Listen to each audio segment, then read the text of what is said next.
and good morning. Welcome to Flory Fest Day 2. Here we are, which is part 4. Gets confusing with all of these ones of Flory Fest 2025. Good morning, gentlemen. Are we okay? We all doing well?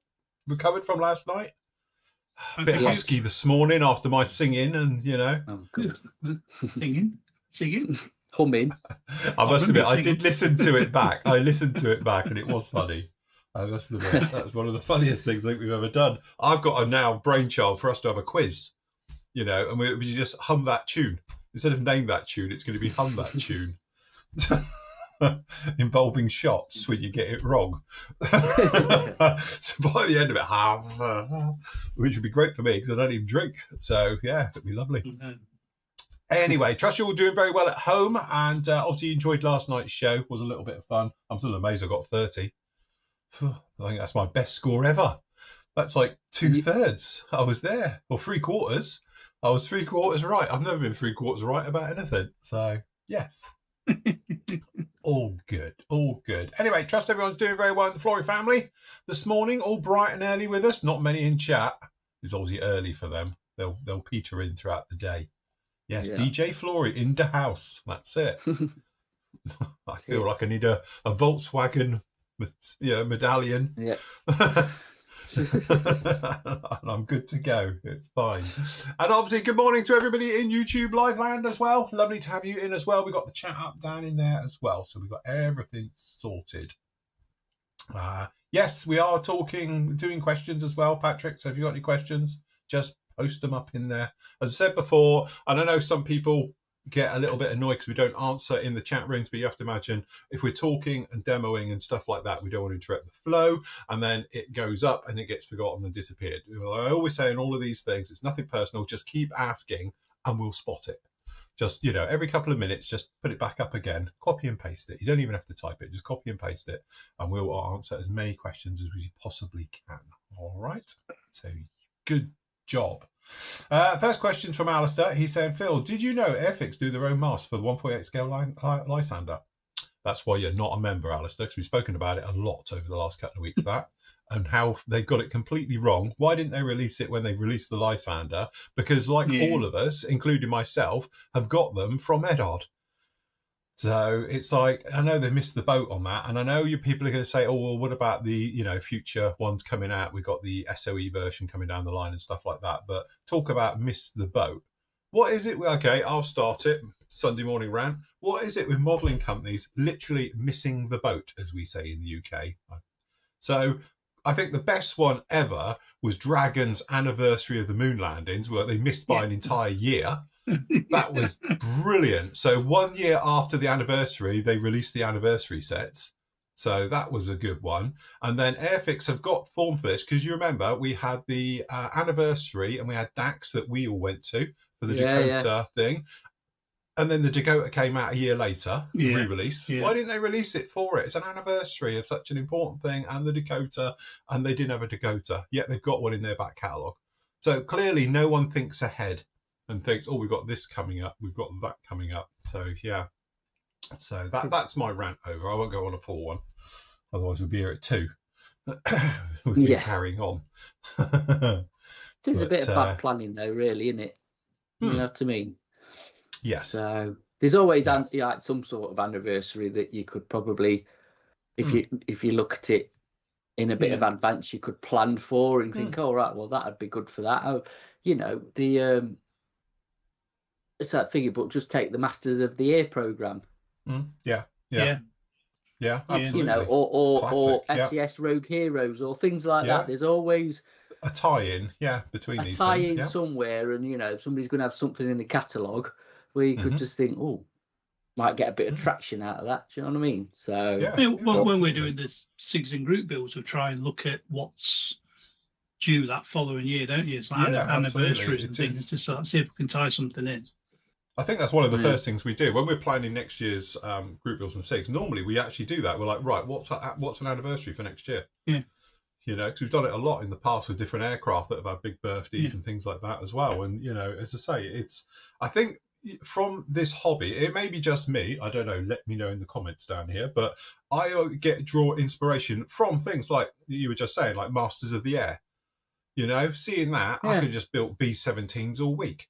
You know, because you're inspired by it, you're seeing it. And again, like Rogue Heroes with the Jeeps and all the stuff going around in there as well. It's very much like, oh, you could do a little diorama, a diorette with it as well. That would be really cool. So it's an inspiration to see these things and to do it. And I think that's one of the things, if you're a kit manufacturer especially, you know, it's a free advertising really, isn't it? Because you know people are going to be into it. You know full well they're in. And it's not even costing you to do anything because somebody's doing all the work for you and you're just cashing it off the back of it. But again, they don't seem to do it. And it's, I don't know. That's why I'm not a businessman. Next year we can have a group or SIG for 60 years of Andy. Yes, this is it. So when he's on the big 60, or build Jabba the Hutt or something. And... Well, no, we'll get a 3D sculpt of you done that we'll sell with a 60 badge. So, but again, it is strange how these companies don't, you know, as I say, take it as like a bit of free advertising and do it. If I was manufacturing something like that, and you had, as I say, like Masters of the Air and all those things coming along, it's like a, you know, something falling in your lap, isn't it? You know, you might as well jump on it and go for it. I know a lot of other companies do that. Yeah, but on the flip side of it, you do get the ones that do the licensing, but you think, why have you paid for licensing for that product or that franchise? Do you know what I mean? It's it's a little bit baffling sometimes, this industry, isn't it? Yes, to say the definitely. least. Yes, but I don't know quite why they don't jump on it a little bit more. Yeah. But anyway, thank you for everybody who's up very, very early. I just did see someone in Ohio and it was 5 in the morning and they're watching. Wow, that's dedication. There you go, Terry. Commitment. He's in Dayton, Ohio. Look, and it's 5 a.m. there. That's proper commitment. So thank you for that. Morning. Terry. Good morning. Blurry eye, get the coffee going. Got a question from Patrick. Yes. It says, here's one. Is there a way to tell the needle size on finger needles? I see no markings between my 2, 3, and 5. I can tell which is the 5, but I've not a clue on the other 2. Do you know what? I don't think there is. I think good question. Of, I don't think there is. I don't think there is. You know, again, it's one of those I haven't actually looked at it to see. Hold on, let's have a wiggle in here, shall we? And see what we've got. If I can get my needle out, of course. As always, it's just jammed in, because I haven't used this one for a while. A brand new one that's unwrapped. Yeah, he's got a brand new one here, look, Andy. Yeah, and to be honest, I have got a spare in here somewhere. There we go.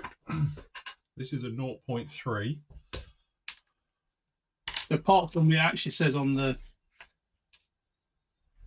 case. Actually, you can tell, I'll tell you, because it's a lot more bloody pointy. Hold on, let me just go like that and like that. Oh, sorry, wrong show. As I say, it's one of those. To me, looking at it, this one on this side isn't as pointy as this one. This one's a lot thinner. And it tapers back to about here, where the other one tapers to here. But I don't, you know, again, I know this is, I'm looking at it 3D, so I'll see it better than a 2D screen. But this one here is obviously the 0.2 because it's a damn sight more pointy than that one. And that's a 0.3. So it does come in the, as it comes, it's marked up 0.3. So as long as you don't mess around with it. Yeah. Start taking it out of the... and at least these come with proper needle protectors. Look, you get a little rubber end for it as well. You don't get that with other manufacturers, weirdly, you know. But yeah, they've got them on here. It says like 0.3 millimeter needle. Oh, the camera's going to go because I've got my blinds open and it's getting sunny. So, but yeah, that's how I would go with it and do it. It's a nice set, isn't it, for the price? Oh, it's ridiculous for the price. That's the wrong, can you? Isn't it? You really can't go wrong with it. Yeah. So yes, that's what you want. FE180K. That's this one. Very nice piece of kit. Yours for just what are we saying they are now? What's the price? 27. 27. Bearing in mind, I'm not paid or anything for this, although there is an affiliate link somewhere for it. But yeah, so with this, you also get a spare needle nozzle set and everything for a 0.3. So it comes with a 0.2 and you get the 0.3, is it, or is it the 0.4? One or the other. Nozzle combo set in there as well. And you get a hose and you get all the tools and all the other bits and pieces as well. So yeah, it's actually a really, really nice piece of kit, that one. And again, when you think it's almost disposable.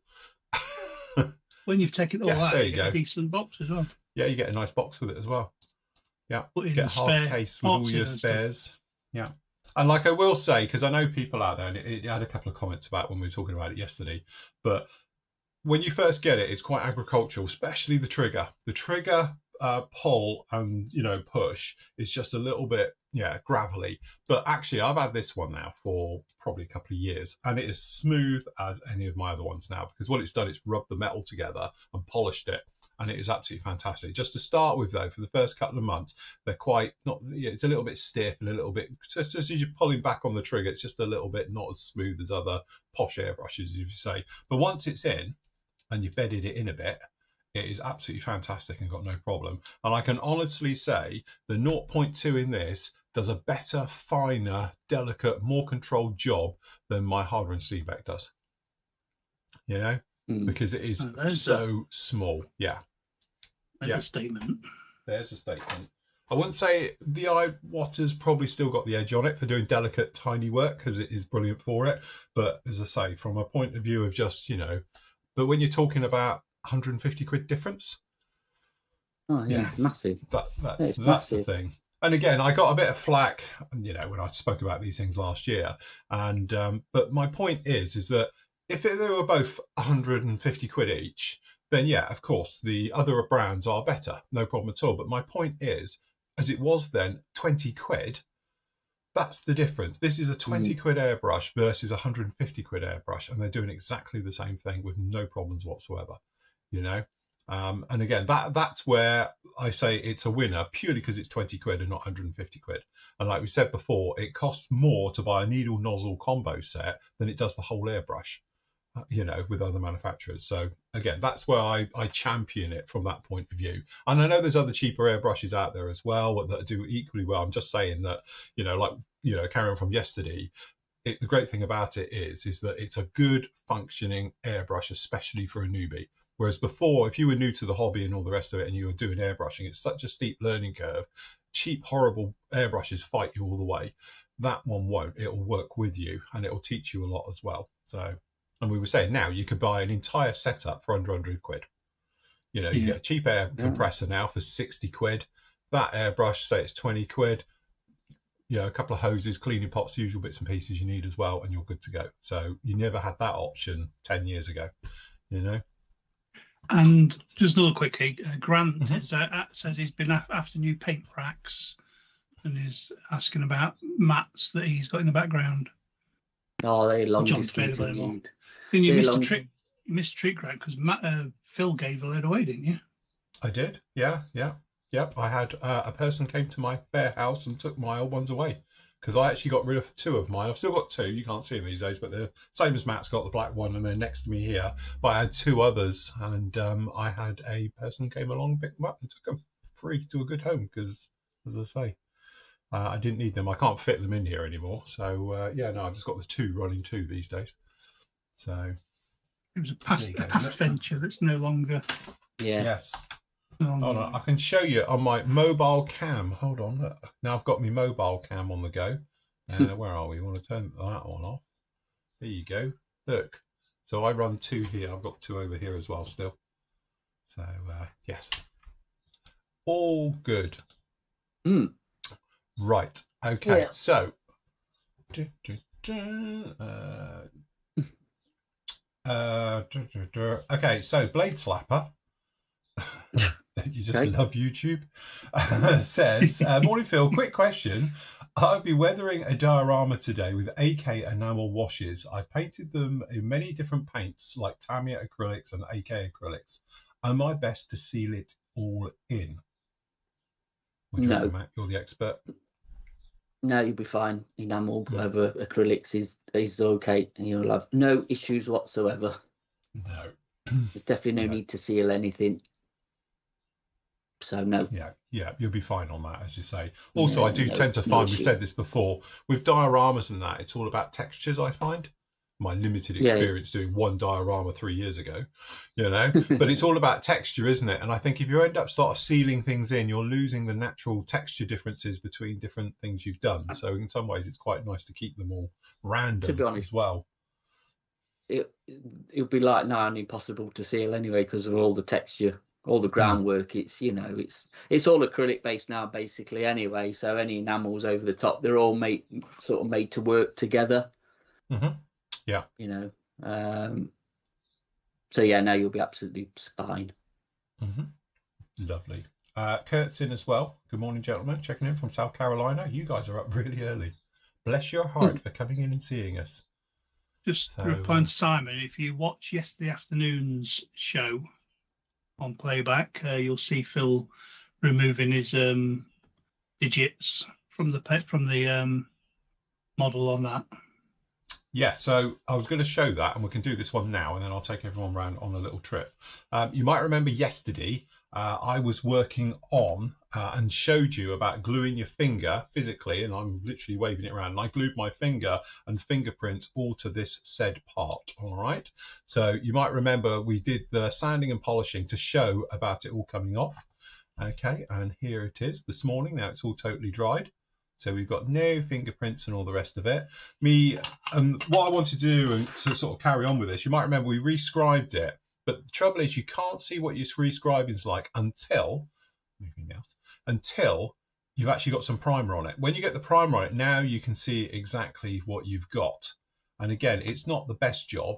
And at this point now, because you've got some primer down, you can just pop back in with your scribing jobbies. If I grab my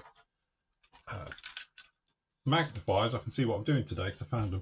You know, so again, we spoke about you can literally now just come in and we can very delicately clean out these beautiful little panel lines. This afternoon he's going to do the same, sticking his finger with CA glue to the plane. Yeah, we'll try and do it with CA glue, which wouldn't be the first time, would it? To be honest. I have form for doing that, you know, but as I say, now we can properly put these panel lines all in from underneath there, just to make them now all the same depth, and we can physically see what we've got, you know. So again, it's one of those ones where, you know, sometimes you take a step back and just let it go. All right, and you can just pop these down. These need to carry on underneath, as we said before. But yeah, there we go. So out of a complete mess that we made by sticking our finger to the model, we've now back to exactly what we want. And in some ways, we might have even enhanced some of the panel lines to clear them out and give us a nicer look and things like that as well. So again, as I said and pointing out, all is not lost. You know, if you're actually doing your modeling and things go wrong, don't bin it, repair it. You know, you're a modeler, you're better than that, you can do it. All right, so you just go back through and take care of them and put them in. The riveting's a little bit, you know, not brilliant, but again, it's one of those, you can go back and do it, but I wouldn't overdo it.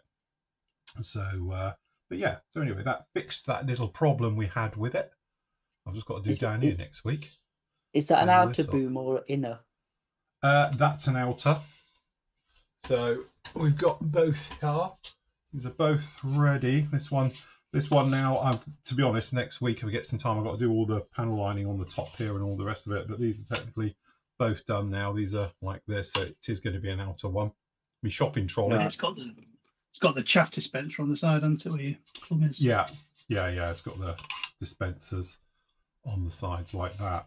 So, but again, it's not the neatest job because you've got to do a little bit of tidy up work on these. These have these planks that go in the top, and then obviously you get this seam across the back which needs to be taken care of. So this one's halfway through. I've got to get right in that little corners now just to clean those out, but I put a coat of primer on again so you can see. So again, this is one of those things where when you're doing building work and it's in plastic, it's very easy to think, yeah, that's fine, and just walk away from it. If you've had to do any work at all, I highly recommend getting a can. I know, and I not pushing it deliberately, but high coats. But no, Tamiya stuff is the best one ever, just saying. But just grab a can, give it a quick blast. So you're not messing up setting up an airbrush to prime and all the rest of it. Just give it a quick blast, let it dry, and then you can see exactly what you've got. But many times, and I'm guilty of it as well, is that you might be working on a bit and you've done some tidy up and all the rest of it, and you think, yeah, that's good. And you get along, and then you get to the stage where you put a full coat of primer on it for painting, and you suddenly realise, look at that, that's horrible, that's a mess. But if you do it now, it's in stages, it's in segments and parts. So it's a lot easier to take care of a problem than it would be if this thing was completely built, for instance, and I've got to come back and do this area, it's underneath the wing. It'd be a right pain to do it. But doing it now means I know those parts are all clean, tidy, ready for paint, we're all good. And then you can move on with the rest of the assembly. So yeah, subsittle assemblies, quick spray of primer, just have a look, check your work, make sure you're all good and go on. And your building quality will just go massively improved. It's a bit like, as said before, working with an optimizer or a magnifier as well. Trust me, it's one of those things. Even if you've got 20/20 vision, which I used to have, but nowadays I build constantly with this now. But again, because you're looking at it at a micro level, closer than you would traditionally if you were looking at a model, because let's face it, imagine this is your plane and it's there. If you're at a show and looking at it, you're not going to get any closer than this, you know, because don't forget there's that invisible force field where the owner will give you daggers if you get too close to it. So anyway, so you look at it like this and you go, yeah, that's nice. But again, you're just getting an overall, which is better. But from your own personal point of view, don't forget, you're going to be up with it like this, and you'll see all those little imperfections. You've got that thing, like the 1 foot rule, as I call it, you know, and you've got like the 4 foot rule at a show. But it's one of those techniques where I think sometimes people sort of skip it. And if you do that, you just get little imperfections. And if you've got a few of them on your model, they start to add up. So honestly, I would say take each subsection, especially on the bigger kits, take them as a subsection. So imagine that's an entire model. When you know that's right and done nicely, then you can go on with the next one. And that way, when you put it together, it's all going to be lovely. All right. Instead of just chucking things as a whole and hoping for the best, just treat each one. It's a bit like when I talk about weapons and things like that and fuel tanks and stuff. Spend as much time working on them as you would a fuselage half, because a seam line on that's going to be more noticeable than probably it is on your model, because they are smaller items and they stand out more because it will be a bigger seam line. So it's important to literally just take care of all the little details. And modeling is all details, let's face it. So, you know, get the details right, everything will fall into place. So, yes. Rob McCluskey is back after a year from hell. Oh, God. Oh, where have you been, Rob? Hey, good to have you back, Rob. Oh. Yeah, nice to have you back, Rob. Yeah, been a while, hasn't it? So let's step back a bit then from this conversation you've just had. Yes. And go back to primering. Yes. And basically the importance of it. Yes. Because I think it's something that can be easily skipped. And and I've seen people who don't primer, who don't believe in primering, which fair play. If you don't have to primer, then you know, if you're confident enough you can get away with it. Yeah. But I'm of the school of primering is quite a big part of prep before paint. Yeah. Yes. But that's how I was obviously brought up with the trade I was in. It's, you know, like you say, when you've just got bare plastic, it might feel great, but it normally isn't, is it? 99% of the time there is something there underneath that, you know, when you put a coat of paint on it. I think you make a valid point. I think it's that thing, isn't it? Some of us do the old, oh, that feels okay. But what feels okay and what looks okay, two totally different things. You know, say a quick look, oh yeah, that's all right, that's nice. Actually, your fingers are probably useless for it, because although they're very sensitive, they're not designed for feeling imperfections, you know? Yeah. I mean, I'm quite confident that I could probably paint that and not primer it, but I ain't going to take the risk. Yeah, because then you're not wasting paint as much, are you? I'm not saying you're going to waste a product, but there's always, like you say, that percentage of unsurety of if your seam lines are good, perfect. Yeah. You know, I know with super glue you're not going to get the sinkage. But again, it might have micro pinholes in there, or, you know, just a little bit that just ain't right under a coat of paint. So for me, for the effort it does take, I am now lazy and use cans. I'm going to be honest. I will kick back against you a little bit with the Tamiya primer. I actually think the Mr. Hobby primer is a better product now. I've never tried that one. You'll have to send me one of them because I've never tried it. Well, they've now gone from. I'll tell you what. Let me just grab my. I've got a. Yeah. It's got a box full of them. Oh my god! I have literally got a box full of them. Well, there's the Aqueous one now. Look, they do the Aqueous primer. Yeah. As well as obviously they do the coloured ones. So they do the mahogany, the black, the white, and the greys. So you get them in about 1,000, I think. Yeah. So there's a lot more variety than like the Tamiya ones, which is just the grey and the white, isn't it? But don't get me wrong, the Tamiya one is a really, really good primer. It's one of them where you can absolutely blast it on and flood it and lose all your detail and think, oh my God, what have I done here? And it'll just all come back and it's rock hard. Yeah.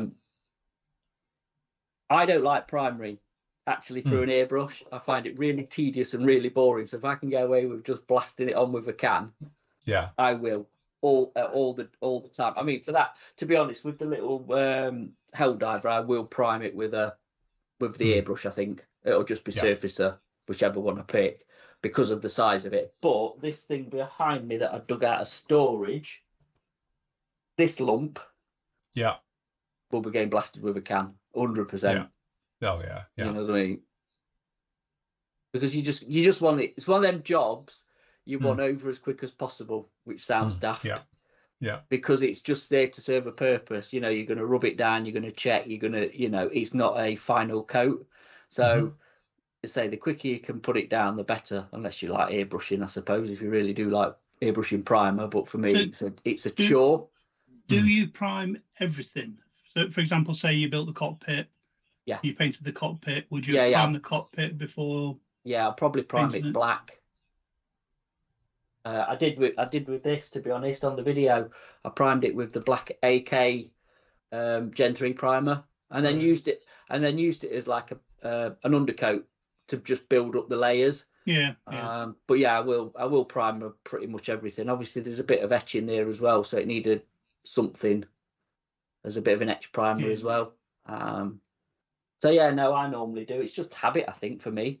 Well, that's probably a primer in the cockpit, and then you just build off it. So, because there's resin in there, 3D printed seat, and some other aftermarket that I decided to put in it. Remember when we printed them seats off, Andy? Yeah. In the right scale, because obviously the original Airfix one's well out of scale. So I found one on Cults 3D, didn't we? And a control yoke as well. So the control yoke that fell out, actually, I need to re-glue that, which is more in scale and more detail, because this is like based off this is the Mark 5 and it's based off the Mark 1 Airfix kit, which is 1970, whatever the first tooling was. So you can refine the cockpit, which again you see on these 24 scale a bit more, don't you, than the smaller scales. And looks all right. But yeah, priming I think is a very important thing. I will say. I think you know, from not something to be skipped. No, I think obviously everybody's style changes. I remember obviously doing the commissions and that things weren't primed because didn't have time.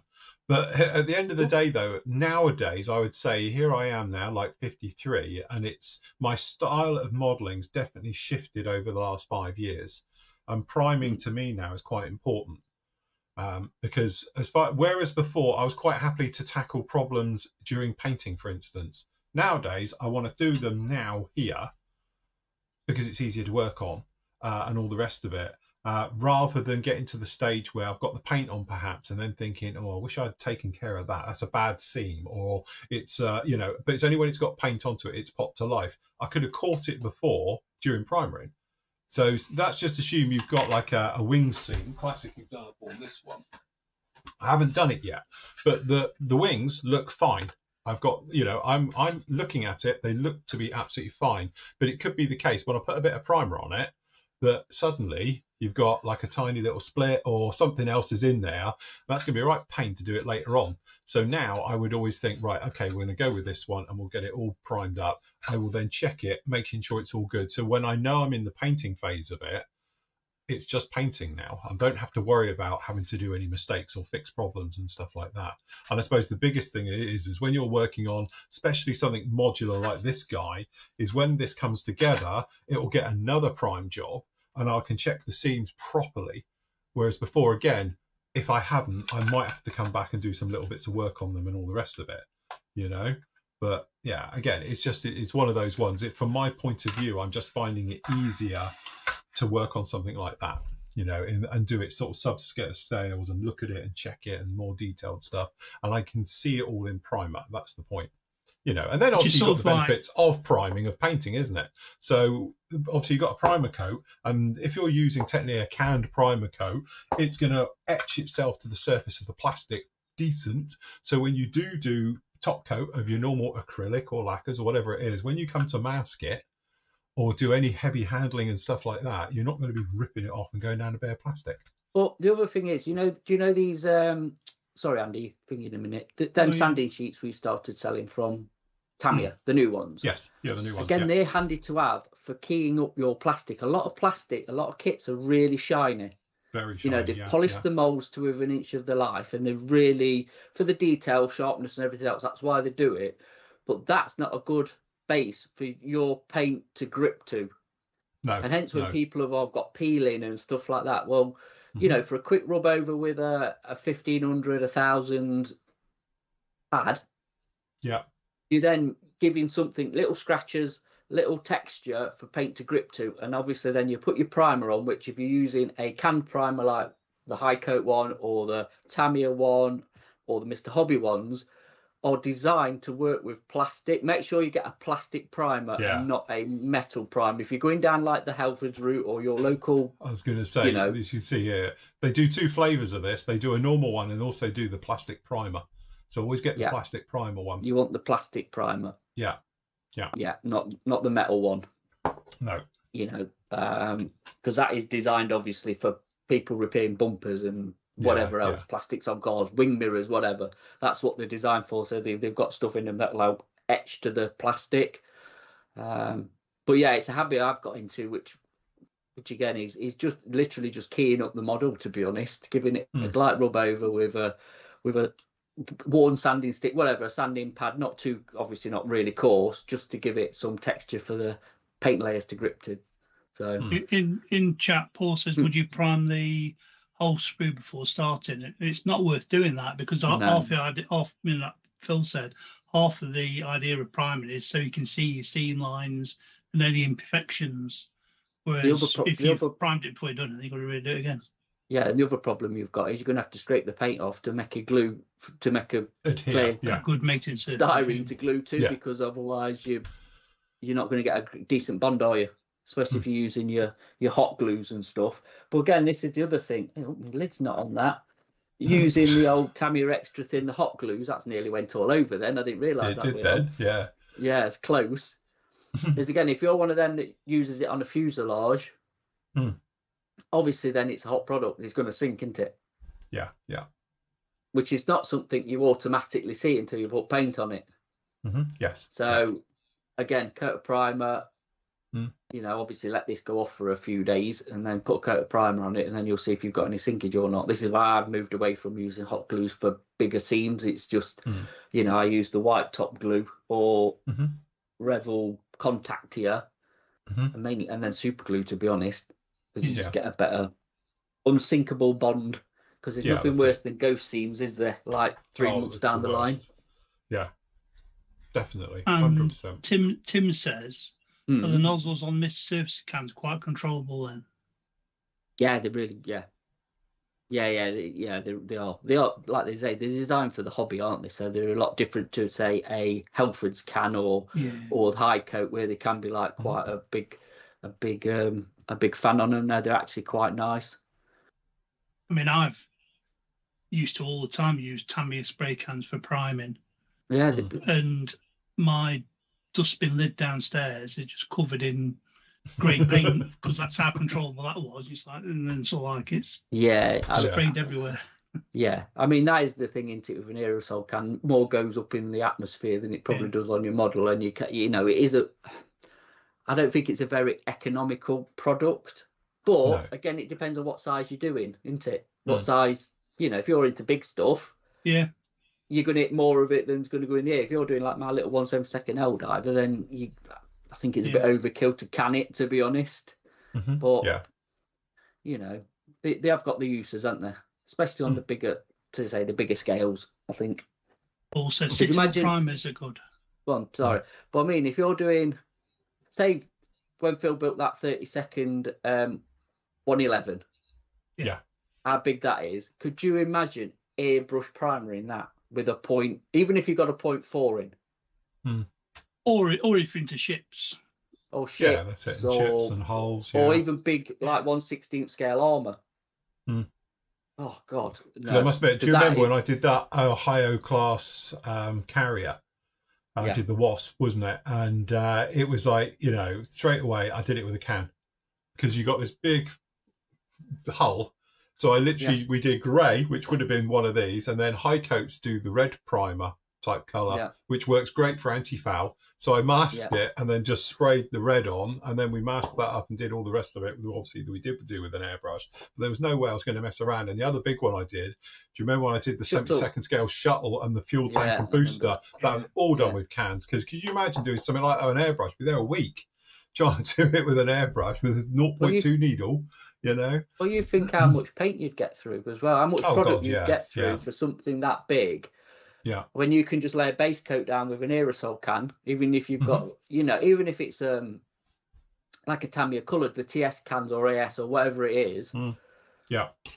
Just to get a solid coat of paint down, and then you bring the airbrush out and do all the refined bits and your shadings and all your and all that sort of stuff. So go on. Chris Hewitt said, disclaimer, I had nothing to do with last night's quiz. Or with the quiz last night. Yeah. We had the best quiz night ever. Yeah, you missed it. You missed a good one there. It was chaos. Yeah, he normally does it, Chris, doesn't he? Nathan drags him in to do the questions. That's it. A couple of questions I've just been asked. First of all is about the scriber. What is the scriber that I use? That's very simple. This is the UMM Scriber USA, which is John's company. If you go to, I think it's umm-usa.com, and he manufactures his own ones. He's only a small company, but he does do them. He does 3 different flavors of them and all the rest of it. Personally, I like this one because it's got a very nice long handle. You can push, pull, and you've got the blade at the end, which you can push with it as well. And this is my go-to scribe. I've had it for years now, long time, and it just really works very, very well. And very, very good. I don't know whether it's the same now as it was, but it's sort of like a bit of a difficult, long-winded process to buy from him. But it's worth it, just the emails back and forth and what have you. It's worth it in the end for the product. Yeah, it's a good product. I've gone to using them for scribing. The old the old blades. Nathan does it that way as well, doesn't he? He does, blades. Yeah, quite like. But I still use the UMM scribers. I do think they're the best. Probably the best. To be honest, so. Definitely, if you're in the US, they're worth a purchase, aren't they? Yes. I think they're worth purchase anyway. I'd say it's just a bit of a getting prices and getting postage and what have you, and it's all that all that done to before then he emails you to tell how much it is and what have you. Yeah. Mind you, he might be having as many troubles we have these days, so good luck. Possibly. Yeah. Yes, definitely not the best. Anyway, we haven't done a run round yet, so I'm going to have to run round the sites and show. Sorry, wrong one. Just quickly say to Paul, no, they're not available in the UK, only directly through only from US. UMM in the US. Just before we start, Phil, I think we better explain the site situations because we've got a little bit of a problem on the site, which is not our fault for once. It's nothing to do with us.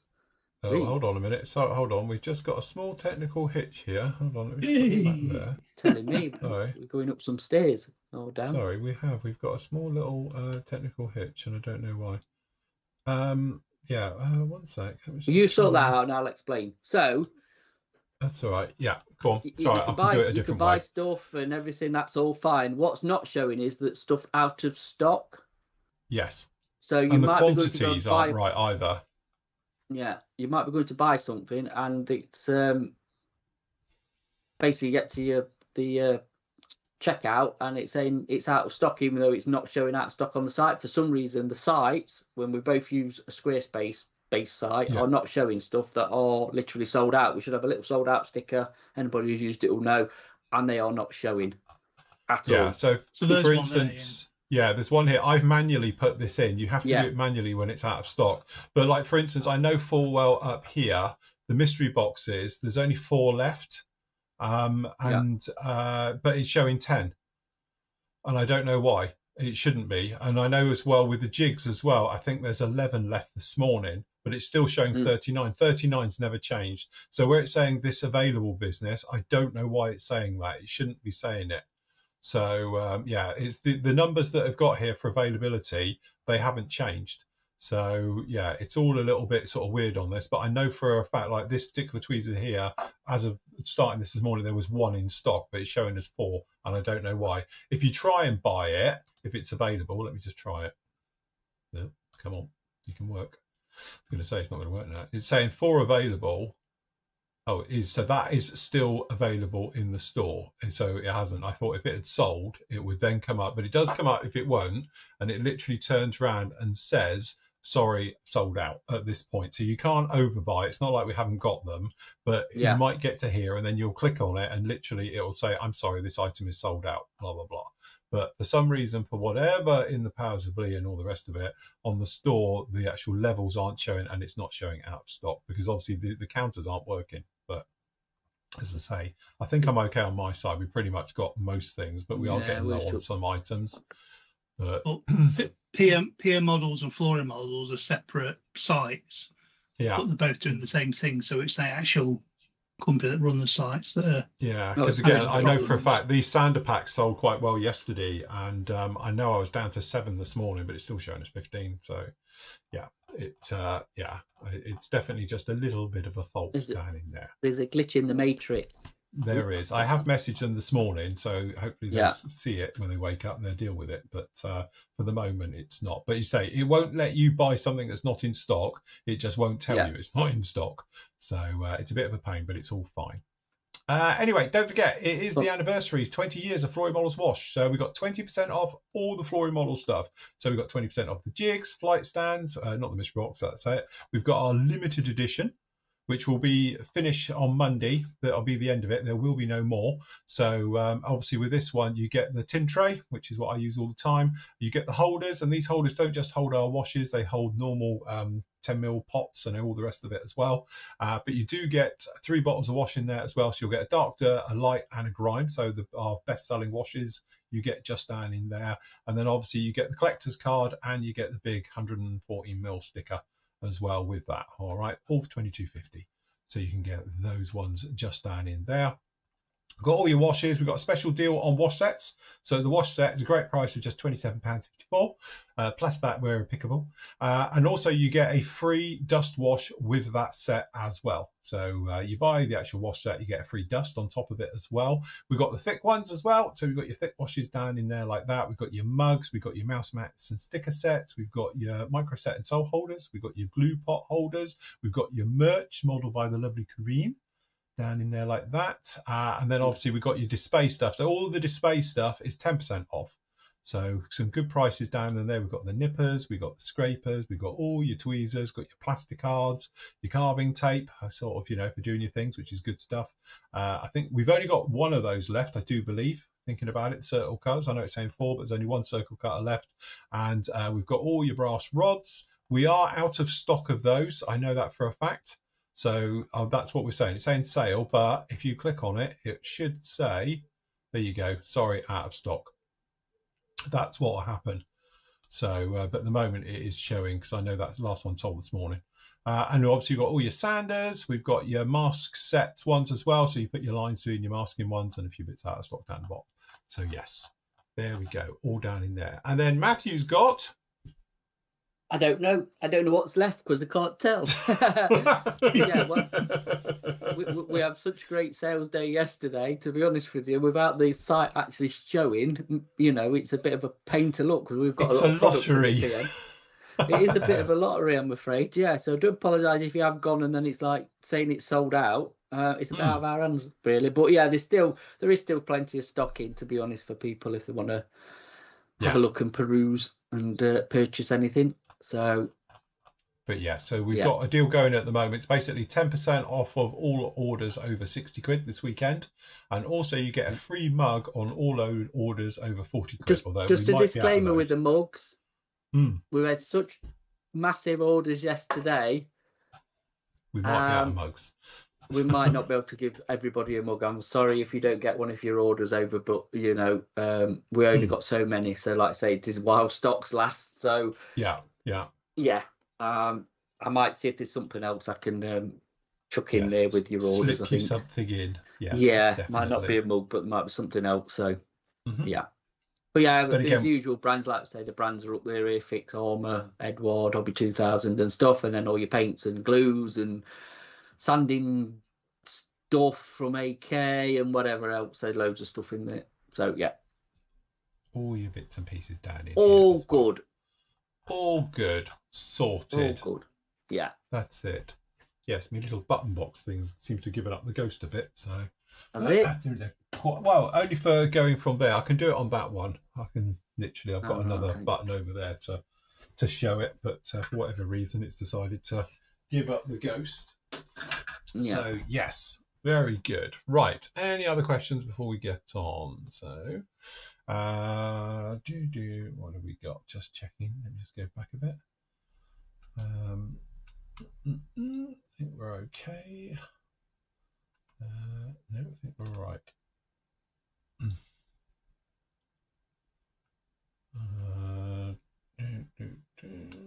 Steinal Res. Oh God. Is that still going? Is it? I don't know. I'll be amazed if it still is. Yes. Right, quick question on Photo-etch. Any prep to Photo-etch parts before priming and painting? First time dealing with Photo-etch parts. Yes, scuff it up. Get a sanding pad and scuff it up. Unless it's a colour and then one, you want, course, then don't do and that. then you want a product like that, which is basically an etch primer. You can't get the Mr. Hobby one anymore because they discontinued it, the Mr. Metal, whatever it was. So this is the VMS one. And then just brush that on, or if you've got big bits, you can airbrush this, which will then act as a decent etch primer. And then you can primer over it and paint it, because the last thing you want is your paint or primer or whatever it is flaking off your Photo-etch, because there's nothing more irritating. Because it's delicate and fiddly enough without actually fighting you when you're starting painting it. So yes, I would definitely take a sanding pad, stick, whatever, and scuff it up and give it some scratches, basically. Again, I think it is that thing. Again, we're talking texture, aren't we, onto shiny surfaces, and that I think that's just the thing. It doesn't matter if it's plastic, if it's on metal, if it's on resin. You know, just a little bit of, give it some more bite, so it stops it flaking and peeling. Do you know another thing? Sorry, I forgot about this product. Is that? Yeah. Oh, the etching fluid, which is an acid, isn't it? So you just dip it in that, and then that does exactly the same thing. It will give you a key, which it says on the old instructions on the back to paint over, basically. So it'll send it from brass coloured to black, which means it's done its job. And obviously, you get the one for the tracked coin. But yeah, this. In chat, Paul said, "Have you thought about thought of Flory pot holder for the whole wash range?" And then John says, "Paul, patience." We've done it already. To be honest, John designed us one before for the entire wash range. The problem we've got is it's so big, it takes forever to print it. So it's that thing, like the print bed's so big, but if you imagine for what we charge for it, it's in the printer for hours and hours and hours to print it. Whereas before you can do, you know, the others quite quickly and it churns them out. That's the trouble with it. It has to be in a way that it can just print it quite quickly. I can't remember any hours it takes to print one of them, but I know it's quite a few. And it's taking up the printer space where it could be doing like 20 jobs at once, doing one thing. That's the trouble to it. So that's why. It'd be cool if you modelled it as a Gatling gun or something. And yes, there could be something like that down the line, to be honest, which John's already designed. So okay. there could be an A10 barrel in the system. But again, it's one of those ones. It's like John's done the dots but that's the trouble with it. It's just it takes forever to print it. So from a viability of, you know, normally I know it takes roughly around about to print one of these as a whole thing takes around about, I don't know, it's about 14 hours to print the entire thing. So, but again, it's not printing one at a time. It prints all the separate components, and each separate component takes around about 3 hours, apart from the L brackets, which takes 6. But then on there in the printer, it does a load of them at once as well, so it's a little bit quicker. But yeah, do it so it's spring loaded, so you turn it around and it pops the. They do option. it where you can have it with the nozzle actually pushes it off the bed.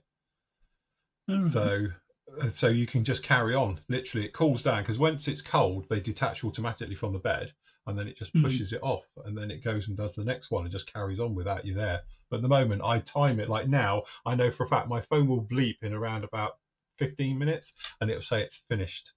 So by the time I get up there after the show, it'll be cold, and I'll be changing them out. And I spend my life is governed by cycles of what the printer's doing, and I've got 2 up there running 24/7. So I hate to think how many hours are on my printers now, but they've been running 24/7 since I've had them. So I've got to say they're very good. If you need a printer, Bamboo Lab PS1 or P1S. So yes. Right. Okay, that'll be going. Good job. Right. Shall I do a little bit of painting? Yes, do some demoing because we're nearly at 10 to 11. Well, just past 10 to 11. So yes, get some demoing done. All right. Okay. Let me fire up the Quattro. And let me fire up an airbrush here. So what we're thinking, I know there's no memory card, but you don't need one because you're working on this one today. Can you just get on with it? Thank you. Right. Okay. So plan of action. I have got down in front of me. If I go here, I've got some bits which came from a beautiful res kit that I'm not using. So we're going to use them for some demoing. So what I thought was I would show you a generic, not done for this particular aircraft, because obviously we don't need to worry about it, but show you a generic Wilwell and how I do it. So what we're going to do, we're going to paint these green. We're going to do some post shading with it. Then we're going to give it a wash. Then we're going to give it a dry brush. And then we're going to pick out some details. And we're going to do this over the course of today, basically, going right the way through. Okay, so again, it's one of those things. I know it's personal ones of which way you're going to be doing these and all the rest of it. So what I'm going to work with is, I'm going to find all my paints now. We're going to go with a sort of generic interior green, if I can find one. Hold on one second, because my paints are never in order, as we all know, for an interior type colour. He says, where is my... He says, oh my God, I can't find my paint. Just use XF4. Yeah. I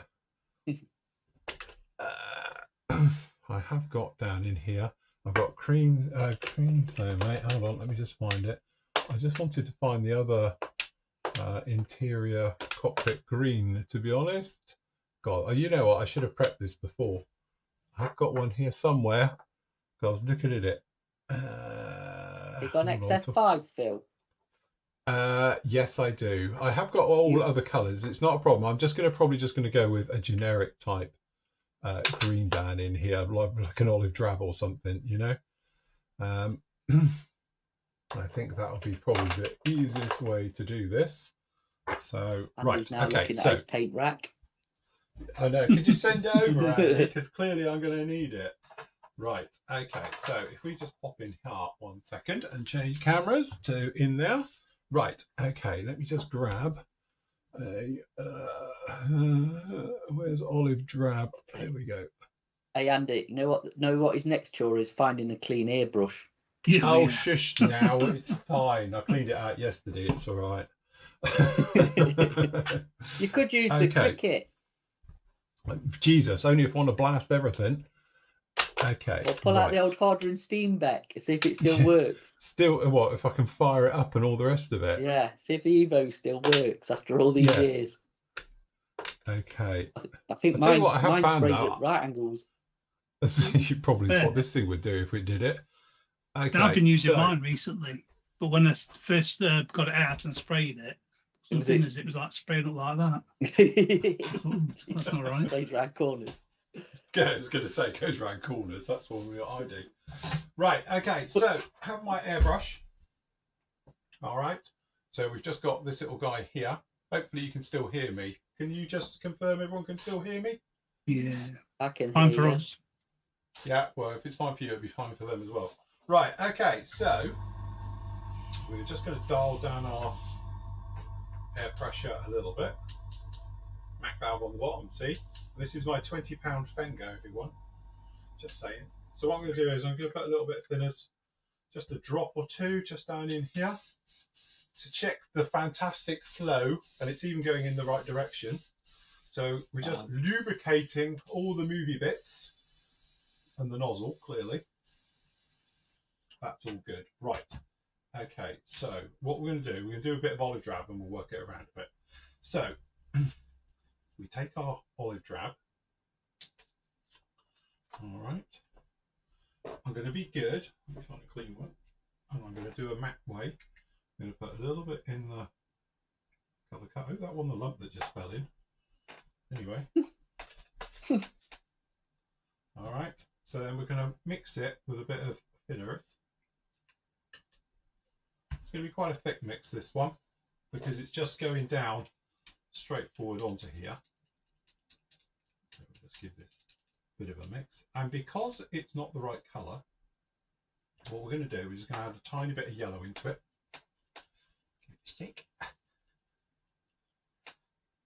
Ooh, lid's off. All right, so we're just going to take a tiny bit of yellow. We're just going to grab a bit and we're going to add it into here just to lighten the green. So using the old primary colour tables and all the rest of it, adding yellow it's not like adding white or grey where it obviously just washes out the colour.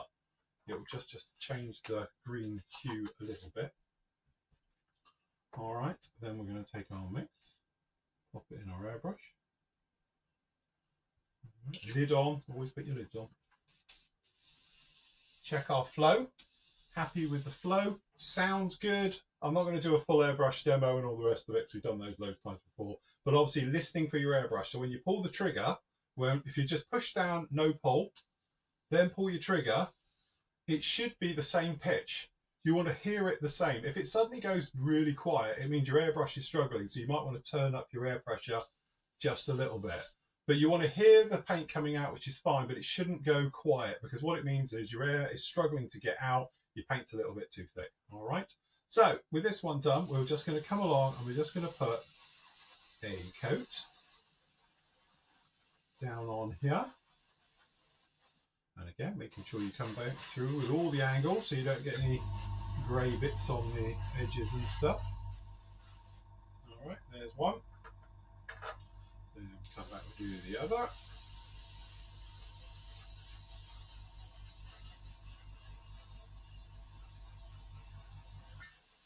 Two.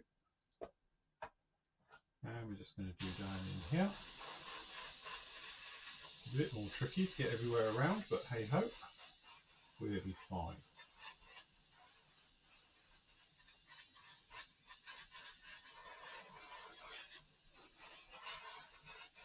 All right, that's pretty good. All right, so that's your first coat on. Just hold your ears for 2 seconds. I'm just going to evacuate the room of everything, of all air.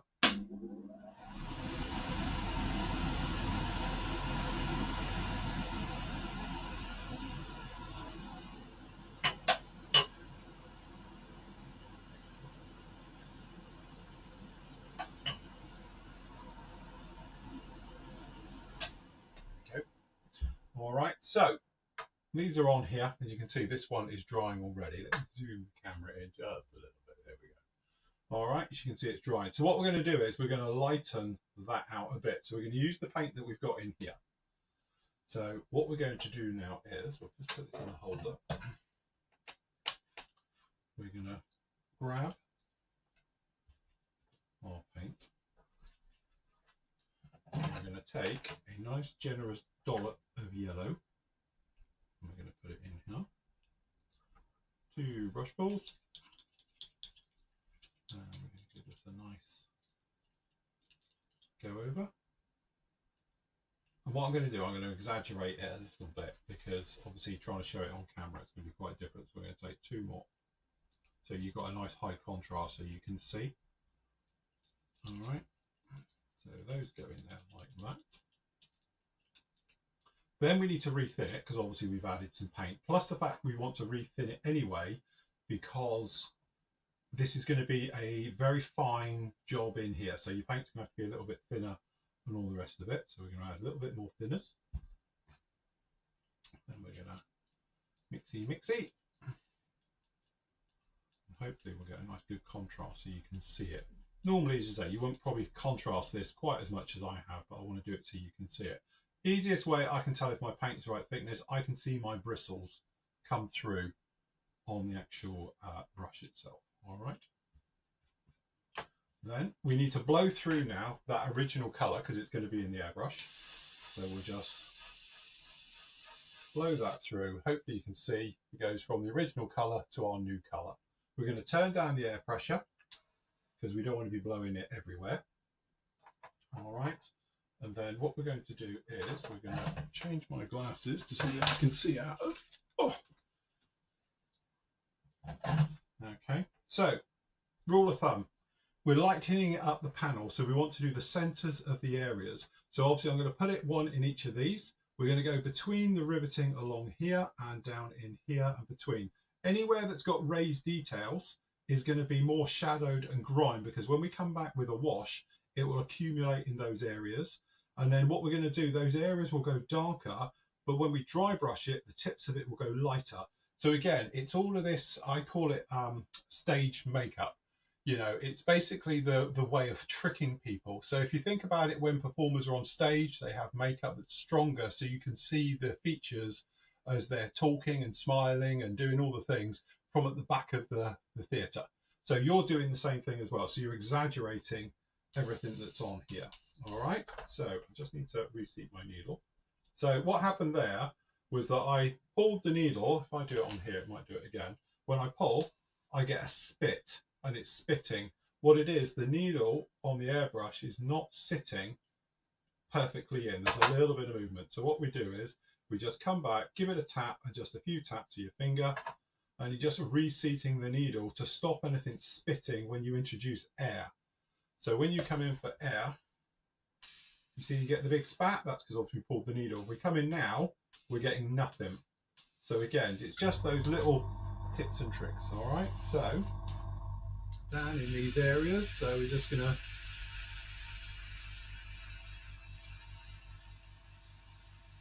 those middle areas you can see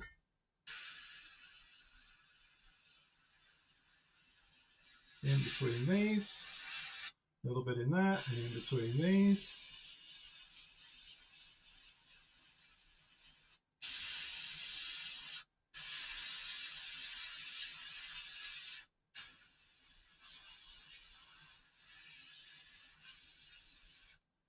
All right, so you can see it's quite a high contrast, which to be honest, it is a little bit too contrasty. All right, but there's a way to sort of knock that back in a minute.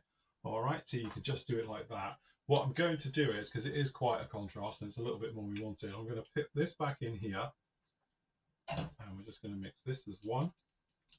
And on the other one, it should come out about right in theory. And I wanted it contrasty, but not quite that much. All right, so we pop that in there, just a dribble, tiny bit of thinners, just to thin it down a little bit. Mix. So on the next one, it should be fine. And what I do is I overcoat the first one. So again, on here.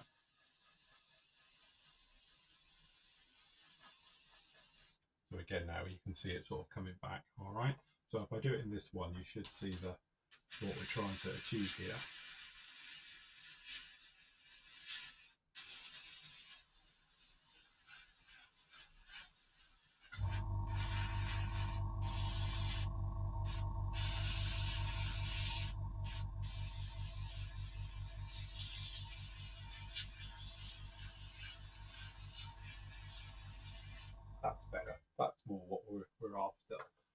So I'll just overcoat this one a second.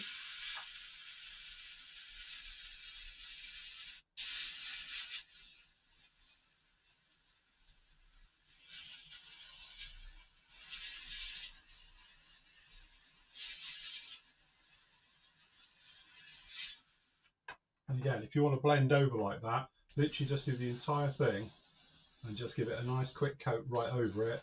Then we dry this down, so we just cut into air and we'll dry it all off a little bit and we'll get the contrast. As I say, the camera on this camera is not as good as some of the others that I've got in the studio, so it's always going to look slightly different on this one. But again, same in here. So we've got between this riveting, it's a little bit more difficult to get in here because of all the stuff.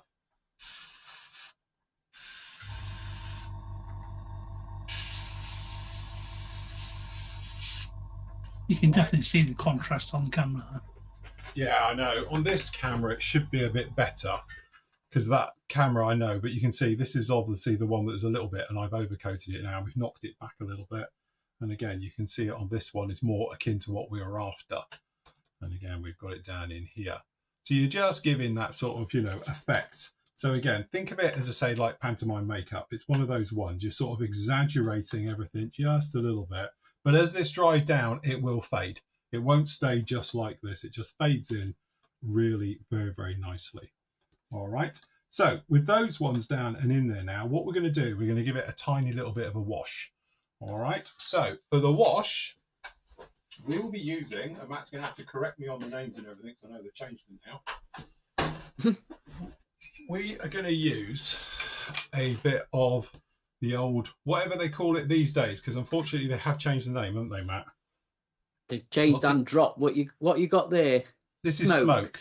Yeah. I think smoke might still be, if they still do smoke. I can't remember what they dropped and what they didn't, because they dropped some really good ones. But yeah, it's probably still smoke on the new 502s. I'd have to check, to be honest. Go on. So again, the big thing is, don't forget, this is technically a sepia. So if you haven't got smoke or any colours like this, sepia is basically the one you want. But this is what I use for grime. Another good one, to be honest. I don't know, have they still got Starship Filth, Matt? Yes, they have. We haven't. We've sold out, but yes, we have. Oh, right, Can I okay. just jump in a minute there? Yeah. Now you said about the sepia oil paint. If you need one oil paint in your range, get the sepia one. Yeah, it just works with anything. I think the smoke's pretty good as well for it, but sepia or a sepia wash as well. Yes. Even if it's an enamel wash, get a sepia. It's just one of them colours that is just so universal. I'll be honest with you, our wash, the dark dirt, is based off of sepia. Sepia is 90%, and it's got 10% of something else in it, because sepia is the jack of all trades one. So yeah. We don't sell this yet, but it will be coming actually to the store when I do another AK order, because I've used it on the thing and it's a brilliant wash, this sepia pin wash, to be honest. Yeah. So if you're lazy and can't be asked to mix your own oil washes. Yes. Which is, it's convenient, isn't it? It's convenient. Yeah, of course it is. So. Yeah.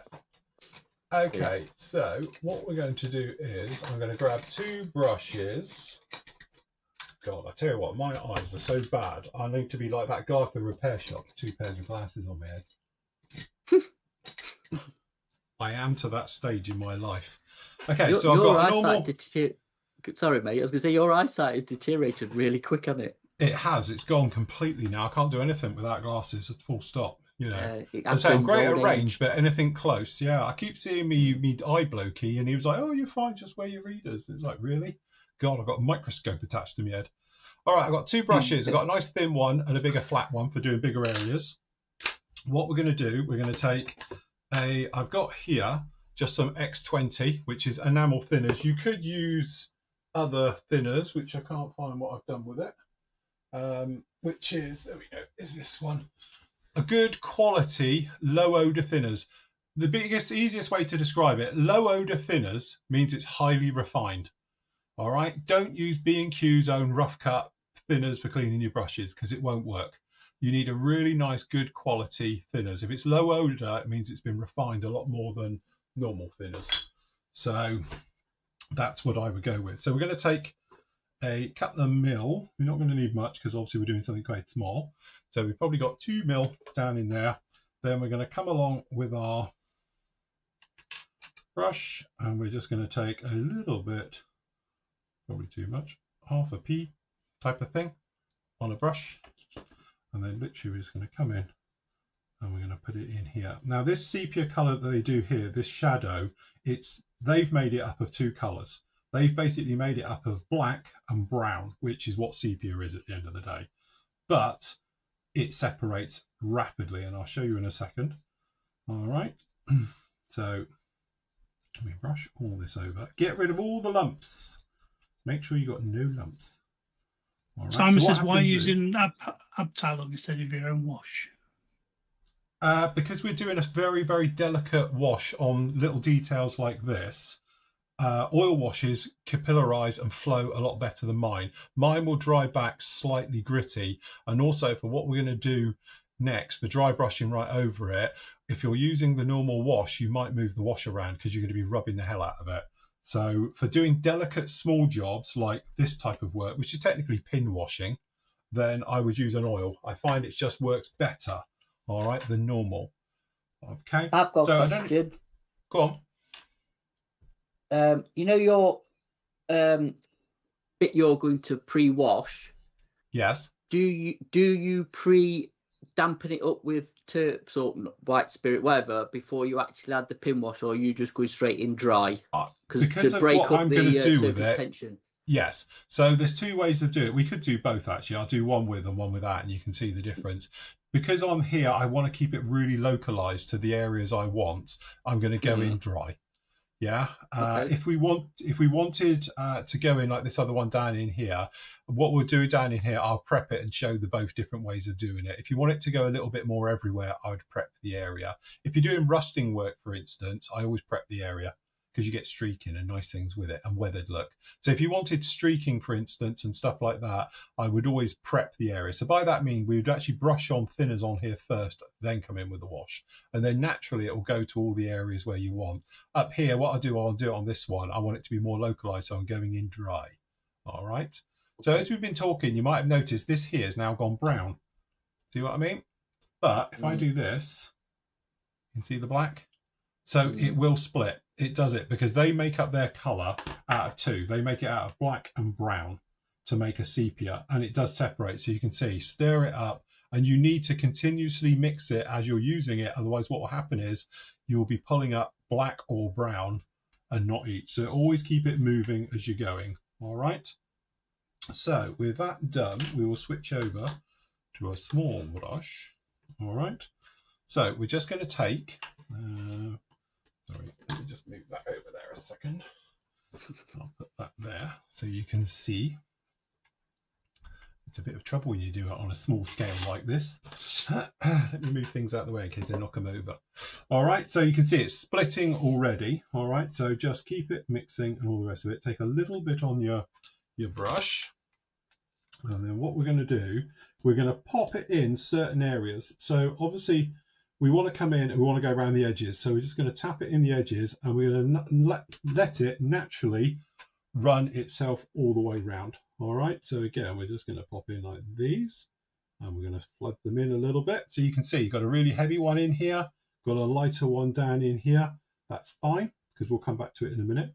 All right, and then again, we're just going to pop it around in these areas, around the riveting bits, and we're going to let it grab all these. So we're going to come in between these because these are going to be darker because you're imagining these will be more grimy.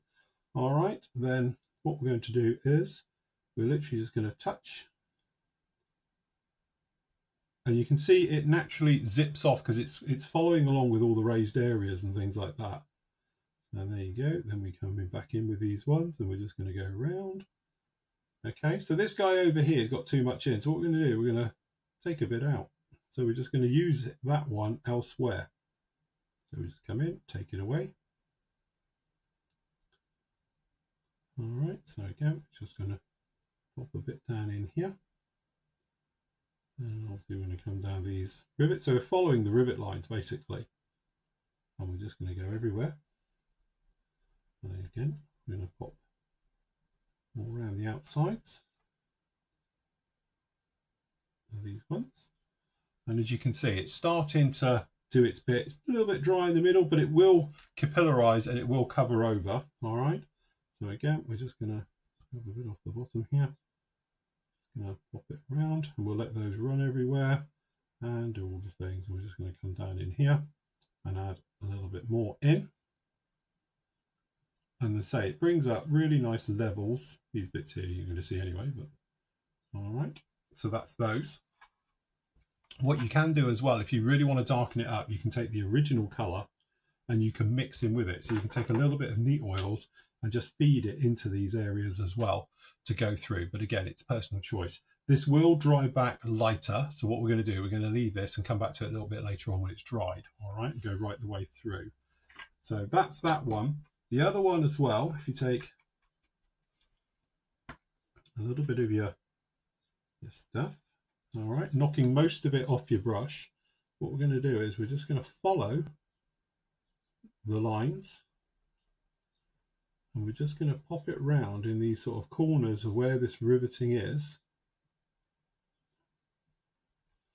All right, so the most of the oils will be in those said areas, so you're just tracking them, and again right the way over.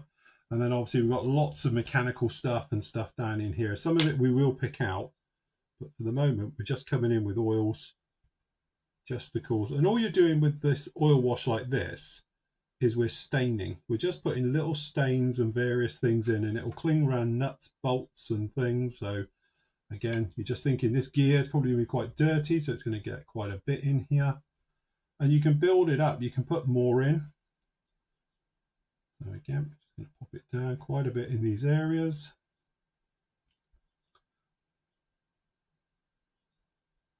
All the way through. There we go, down on the back here. Got this fabric pad at the back, so we're going to wash it right the way over so it gets caught in the texture. All right, so you've got various things going on in there. All right, and because this is an oil, it's going to take a while to dry. It's going to take a good couple of hours, but we can do all of that. So what Matt was saying about is if you prep the area first, if you're doing it, you want this to be a bit thicker, because what happens is as soon as you touch this on a wet area, it will just go everywhere. So again, you need to make your mix just a little bit thicker for this one, which you can do. But for the moment, let me just grab that and that. All right, so I'm just going to brush over the entire thing here with thinners. All right, so this is just thinners onto this. So you're prepping all the surfaces for it going on. All right. So that's all in there. Then what we will do is I will take another dish and just grab a little bit of thinners down into here.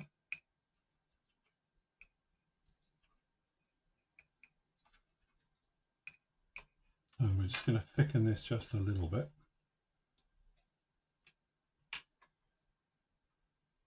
Oh look, we use a different one as well.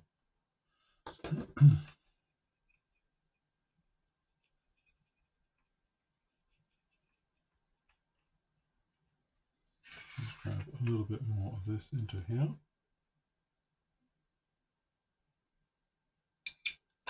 Okay.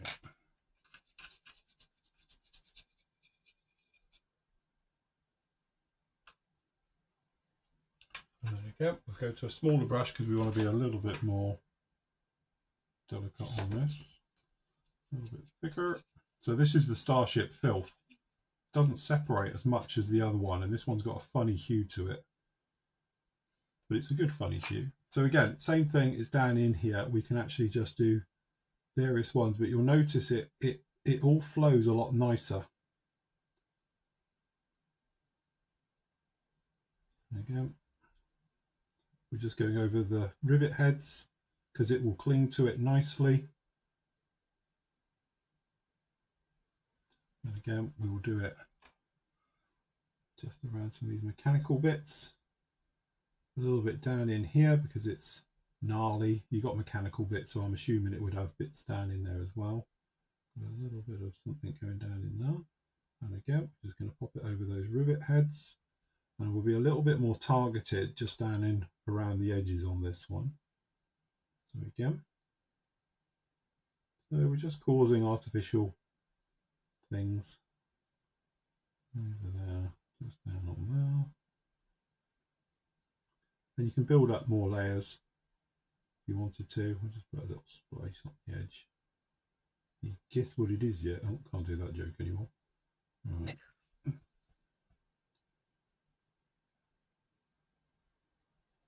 And there we go.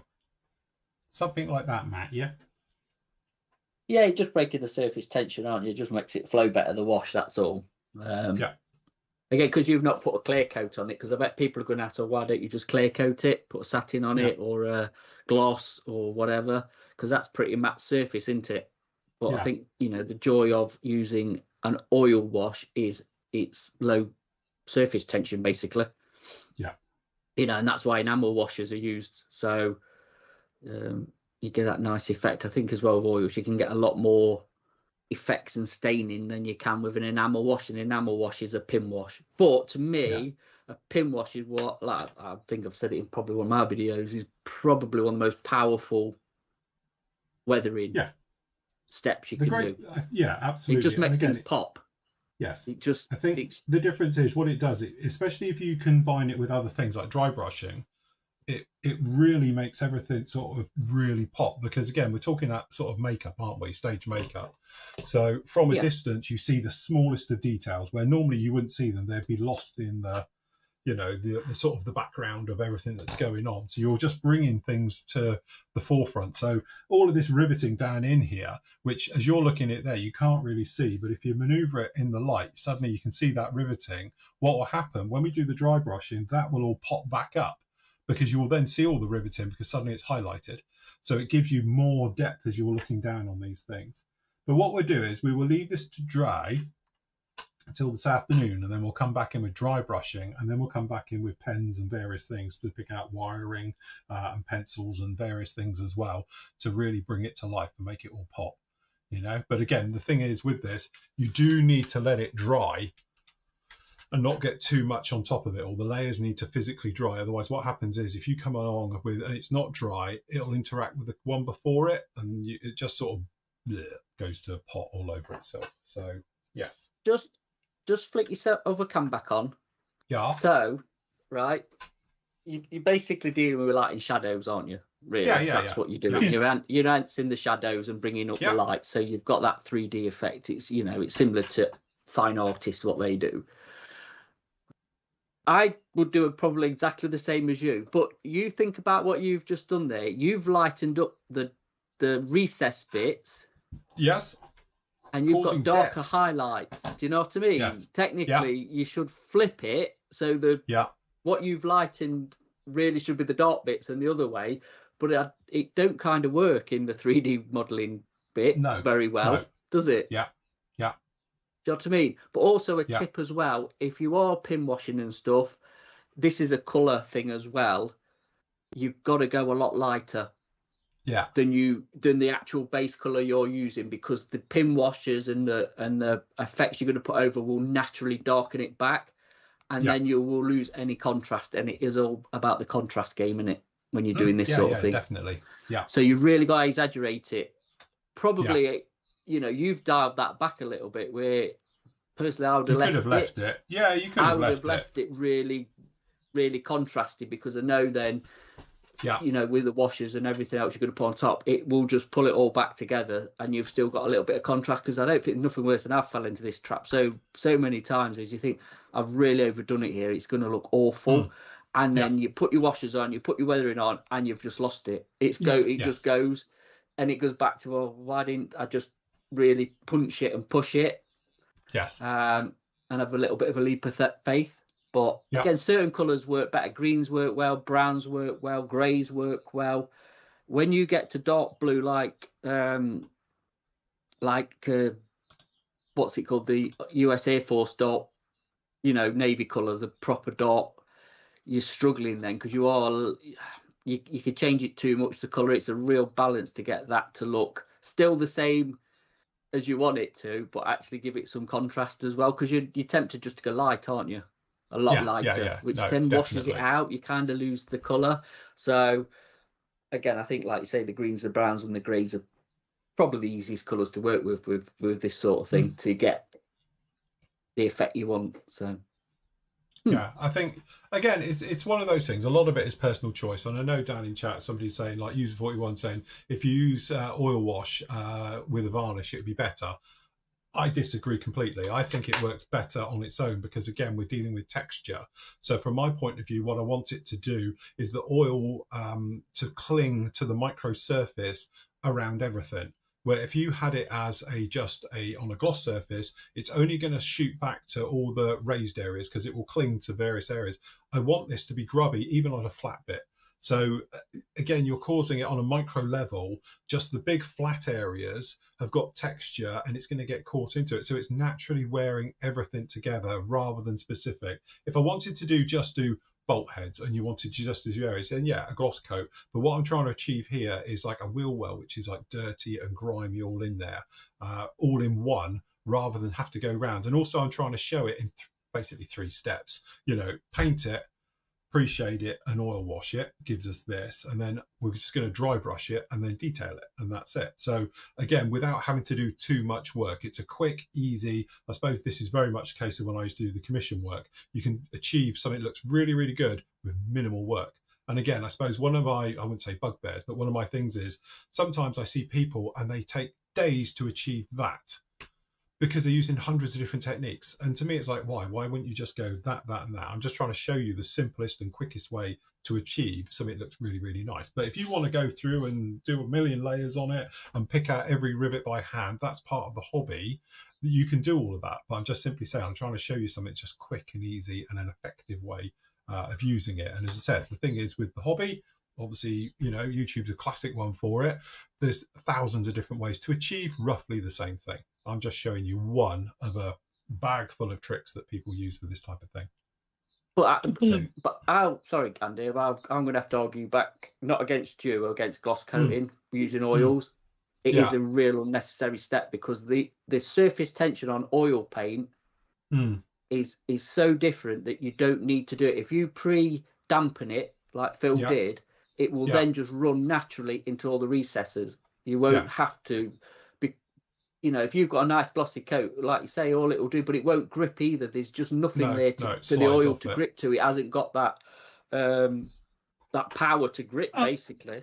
For me, I think the glossy coat goes back to using old artist paints, oils, when we used to do pin washes, say on armour. And if you did it on a matte coat with the old ones, they sort of like were gritting, sort of like they capillarise and leave stains. Yeah, you got round areas. Yeah, you got that horrible. Yeah. Whereas if you did it the old way on a gloss coat, you could localize it. But now we've got better oils, proper modeling oils that are finer grit. It's sort of like, like you said, it's taken away that sort of that need to gloss, hasn't it? But again, oils, because they take so long to dry, they're easy to clean up. Yeah. And that's the downside to these. These are really convenient, but like you say, these will leave tea staining. And these really do need a satin coat. You can't really use these on a matte coat unless you've got a lot of control, because they will stain and you can't clean it off because they're really highly pigmented. And they're preset. What you've got in here is what you've got to work with. Where an oil paint is, you can leave it as thick or as thin as you want. And again, that what Phil's put on there will not dry as stark as what it looks when it's wet. It will really dye back. And that's another, I wouldn't say downside to oil paints, but it's one of them where it can catch you out a little bit, because you think, I've got really strong pin wash, and you leave it an hour when it's all evaporated and it's all dry, and it's just a shadow of it, what you probably expected it to be. But yeah, oil paints are a different beast to enamel washes and everything else. They're so more versatile in that respect. And like I say, I definitely wouldn't be putting a clear coat over it. Just the trouble I find questions. Is, sorry, go on, Andy. Yeah, go. Couple questions in chat. David says 2 different wash oil wash techniques, when would you use one over the other? So pre-dampening the pre-washed it, one. I tell you what I love about the pre-washed one. If I'm doing helicopters and things like that, I love to give them that sort of proper motley, grimy type look. But the great thing about it, if you pre-wash it first, if you put like, you know, just brush on enamel thinners, and then you come along and just do like literally touching it around different surfaces, bolts, things like that, what happens is that because it's pre-done everywhere, it will flow. And you get little streaks come down on its own, and it's brilliant because you don't actually have to touch it. It's one of those things, you get like rust streaks and things like that. You can literally just pre-do the area, give it a touch of red rust, and let it track naturally south as it would in real life, because it is exactly doing what real life does. It's water with the rust pigment in it, and that's what's staining your surfaces. But it works great for oil streaks and for watermarks because it is literally doing it as it goes. So for pre-doing it, is it one of the biggest ones I did with it was the aircraft carrier to get those rust stains. I literally went along, pre-did it with enamel thinners, kept it on its side, and I was coming in with like rust pigments and just touching it and letting it flow and follow as it would. And then if it's too strong, just knock a little bit of sepia over the top of it sometimes, you know, or vice versa as well. It's absolutely fantastic for it. Again, it's one of those, if you pre-do the area, if you're doing a big area like a cockpit, you can pre-do the entire thing and then just go round and almost touching and let it ping, and it filters off all on its own. Whereas obviously if you're doing it dry, you have to lead where you want it to go. So again, if you're doing bigger stuff, I would always do it like Matt was saying, pre-do the area. If you're doing like selective, you want to keep it in nice little areas, you know, doing it that way. But I was just going to say, I think the thing with oils, or certainly my thing with oils, or using oils now, is that it's such a fine thing. It's not in your face. Oils will never be in your face like this. It will just give you that ability to have like a grime, very faint grime, like you see on normal things, inside armor, you know, floors of things, have that type of just that hue. And it gives it really naturally. And because the way oils work, it's very much mimicking life, because it will cling to areas and it does go in recesses and all those things. And it's just a quick and easy way of doing it. It's already starting to dry off here. Look. Well, again, don't you think it's a safe way of actually weathering? Because if you don't like it, because it's such a slow drying time, you can just clean it all off, or you can move it and manipulate it. You can manipulate it a lot more. If you left that for 2 hours, 3 hours, you could still come back and go, well, I'm not overly happy with that, so I'll just like use a dampened brush. The other thing is as well, if you're cleaning up, don't use a really wet paintbrush, just a real damp. You don't need a lot. No. But hopefully you can see what I'm trying to achieve. You see these areas around these rivets where it's naturally staying, but it's not like it's just around the rivets. It's fading into the areas around it. And up in here, you can see it's quite dark, these areas here. And that's literally what I'm trying to achieve, is not to have it where it's just on the rivets. I want it to bleed almost into the flat areas around it. So you've got that natural type of look to it. So that bit where we've put it around the edges here, that's where probably 90% of it is, but it's 10% have gone everywhere. So it blends seamlessly into everything. There's that one. And then obviously this is the other one where it's a little bit more direct on here, you know? So again, you can sort of see how it's working and going around and just covering up those heads and the various things to it on it, you know? So yeah, it's a very similar way of doing it. To any other technique, but I just find it's more subtle. It just you know, looks more natural than having it in scale. Yeah, that, I tell you what, Matt, it's a perfect way of describing it. It's in scale. That's the word I've been looking for, rather than having it where it's almost forced upon you, you know? Because again, like with the dry brushing, if you overdo dry brushing, it's forced upon you. You're looking at dry brushing where you want it to be such a subtle thing that it's all in scale, it's all the same, you know. And it is that thing that if you didn't have a cutting mat here and you had it just placed in front of you, you don't know what scale it is. Is it 70-second? Is it 30-second? You don't know. It could be anything. There's no way of knowing. And that's the type of effect I try and go for with my models, you know. It's just to have it where you're not quite sure what it actually is, you know. So again, it's just the subtle things, you know, around all of these, you know, to sort of make it pop and all the rest of it. So another question: what colour would you use for DAC schemes? You got to think of your environment that you're in, aren't you? Yeah, don't you, as well? Yeah. dusty, as in Africa sandy. core, Yeah, as in weather in Africa core. I think we were talking dust and that type of It's going to be environment, dust, aren't we? isn't it? The thing is, I think that's again, people overdo that with sand because they think it's in the desert, it's going to cover it in. It don't work like that, does it? No, again, do some research and look at armored vehicles in a desert. You could look at the Gulf War, you could look in like any of the Middle Eastern stuff, and you will. It's going to be the same type of environment as like North Africa. And you'll get a thing of where the dust is, where it lies, what colour the dust is, all that sort of thing. Again, but like if you got like oil stains, dust on lighten up oil stains.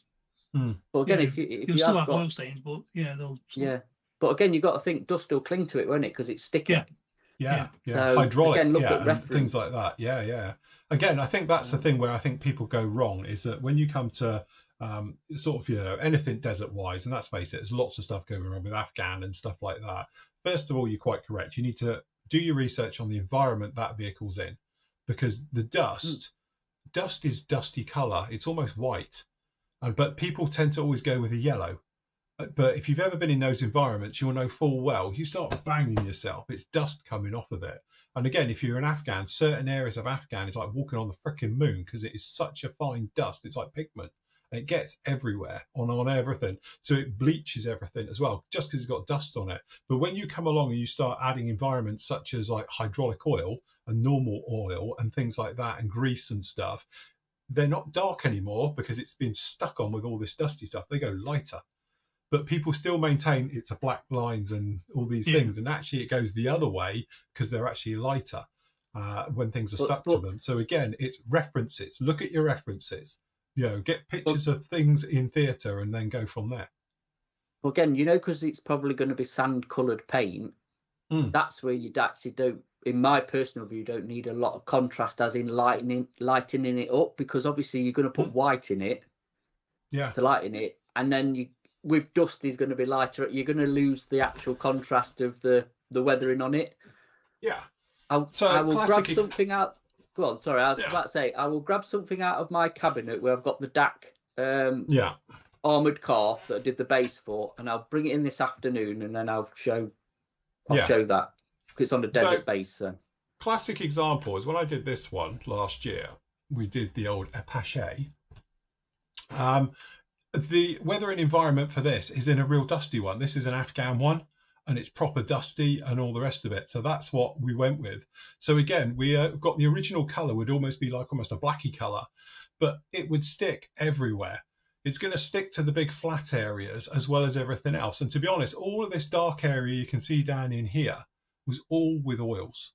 So this has got literally dry brushing all over it, and it's got the oils onto it and everything literally to go through to give it that type of look. So you can see up here on the front, I was trying to achieve that sort of dusty look that they get with actually going right the way over it with washes and oils and things like that.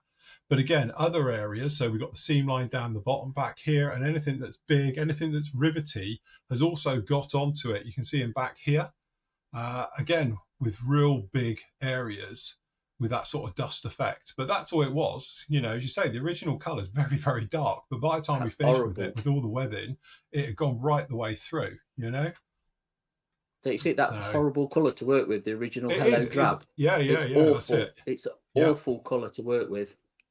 It's got nothing in it, as in to go anywhere. I think it's one of them with like a sea blue. It's just a really difficult colour to not, I don't know, to take it away from its original colour. That's the thing. You really, But when you look at actual Apaches in real life and how Phil's done it is, that's where you then can go, right, I can go this direction or that direction, because they do weather and they do wear and whatever else, and they have touch ups and So to me, so like down on here, the classic example, this was a reference shot. So this here is a different panel, clearly from another helicopter that they've put onto it. But this, I took all my weathering cues from a photo. So this is where it's got it all on here. But again, this is a clear example of like, why has it got a dark bit here? it's of another one. The panel here at the back next to my finger, that was darker as well. So clearly, I think they were from something else that has been put on afterwards, and obviously it hasn't weathered in as much as the rest of it, you know. And again, things like the rocket pods and stuff like that, it's a case of, you know, again, my reference one's clearly got new rocket pods on it compared to old ones, you know, so they are sort of the original color versus the rest of it, where, you know, it's all weathered in and all the rest, things like that. So, but yeah. And It's again, sort of like different down though, in here isn't on these door areas, that's all oils. Doing that thing we were saying, wanted that marbling effect with the oils. So again, the technique for that was to literally just going along, and as it was drying, stipple it with a brush, just to get it to come back and things like that. So, yes. Yes. Also got a question from Bryn. Have you ever considered different levels of varnish for weathering, e.g. parts very matte and others more satin? Yeah, used to loads do it of when you used times. to polish, didn't he? Yeah, Yes, he used to do it a lot when you used to that polish was- panels up and stuff. No one 'Cause cared, so I gave up. But Yeah, but but that was me totally. I used to polish panels with polishers, sticks, to, you know, flat coat everything and then polish panels to make it come out. The big one's B52. That's the biggest project we Yeah. did, the B52, because it's huge. It's got different coloured panels, and some of them are actually quite shiny, and some of them are dead flat, you know. And also, to be honest, we did it with the A10. The A10 had it as well. So the A10 was one of those classics. If you catch it on the wing, and it's in the videos, I show it, but some of the panels are flat, some of them are gloss, some of them are satin. So the idea was to trick the eye, to make everything, because the reality is when you do look at aircraft, they're all different, you know. Depending on whether it's matte or satin, it will affect the oils as well, wouldn't it? How it reacts. Yeah, how they all react differently, to it. Yeah. But yes, that's yeah, I mean, you can get that thing where it's too flat, can't you? There's no shine at all. Yeah, no shine at all, really. I think that's one of the I think downsides sometimes of that's the ultra mistake people make with bigger kits, is when they do that. It's not so bad if you got a small little 70-second kit, matte finish, no Yeah, problem at all. you get away But with when it, you start to move into the sort of 30-second scale kits and they're just dead flat, all of it, you're like, yeah, you need a little bit of, you know, shine and movement into it as well, you know. But I agree, for small kits, 70-second stuff and little, dead flat finish, they look great. But as soon as you're into that thing with the bigger kits, it gets a little bit, you know, it doesn't look right. It's too flat, you know, it needs a bit of something to it.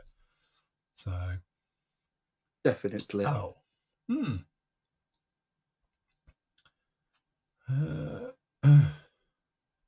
What the guy's talking in chat, Remembrance Sunday, that's Telford weekend always, isn't it? Yeah, that's what Chris is saying. It clashes. It's early this year, isn't it? Yeah. He does the parades and it clashes. So what's your plan then with the F-16, Andy? Yeah. I see you planned it. I see you got forward planning. To be honest, forward planning is going to be the next theme on mine and Phil's vlogcast, podcast, whatever you want to call it. Yeah. So we've gone from like picking the kit and the trouble of that to then actually planning the build, shall we say. Do we plan it? Do we not plan it? Do we just wing it? Is there any forethought? Do we look at the instructions before we even begin? Talking about the size of the stashes and whether or not you're ever going to build them in your lifetime. Yeah, that was episode 1. But yeah, episode 2 will be actual planning the build then. Aftermarket, stuff like that. Love-hate relationship with Etch. I'm not putting any aftermarket in this. Go on. So I'm not putting any aftermarket in this apart from I've got Tamiya's steel pitot tube set, whatever it is. And obviously a master. Can you still get the upgraded? Can you still get the Tamiya strengthening plates for it? They still do it? Do you remember they released it with a kit? Yeah, no. I don't know whether you can or no. I don't think you see them anymore, but they did release the strengthening plate sets for them as well, the ones that had the upgrade. But yes. But again, I did work out my stash. Sorry, go on. It's all like, this is going back to DCS, so it's all like I might model it on one of the ones that I fly in DCS because they're quite nicely modelled and whatever you say. Oh yeah, you can take some nice weathering cues from the ones on DCS because the textures are amazing on them, you know. Yeah.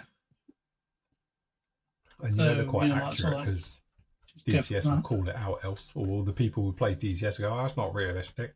Straight away, it's not right. Yeah, I was saying, I worked out the other day when we were talking about the stash, how long it would take me to build my stash as I have it here right now. Right. So if you take, I took it as an average, it takes 2 months to do the big stuff, right? Yeah. And 1 month to do everything else right the way Yeah. through. So I worked out it'd take me 23 years. That's non-stop at the rate I build currently, and all the rest of it would be 23 years to do this. So technically I'll be 74. You need to call it then, don't you, a little bit? Yeah. So, I mean, I've sold a lot of my stash, but I've still got a lot of kits. And the way the present time of the way I build, I probably a couple of centuries. You can be like Yoda. Well, I've got some kits that I really do want to build. Yeah, sort of like I look at them and think, I really do want to get back onto that. I think once I've got my room sorted out again in the next few weeks, I'll need to crack on again properly. Yeah, I will have a cull of my stash just a little bit. I do, because I need some room in here. I need to get my other printer set up down in here. So I will get the resin printer set up, and I need a space over there. And it was always supposed to go there. It's just the stash is too big. So I will get rid of a few bits in here just to make through a little room. But as we said on the show, I still sit here, and it's even worse now. When it was in the old place, it was down there. It was sort of out of sight almost. Didn't notice it.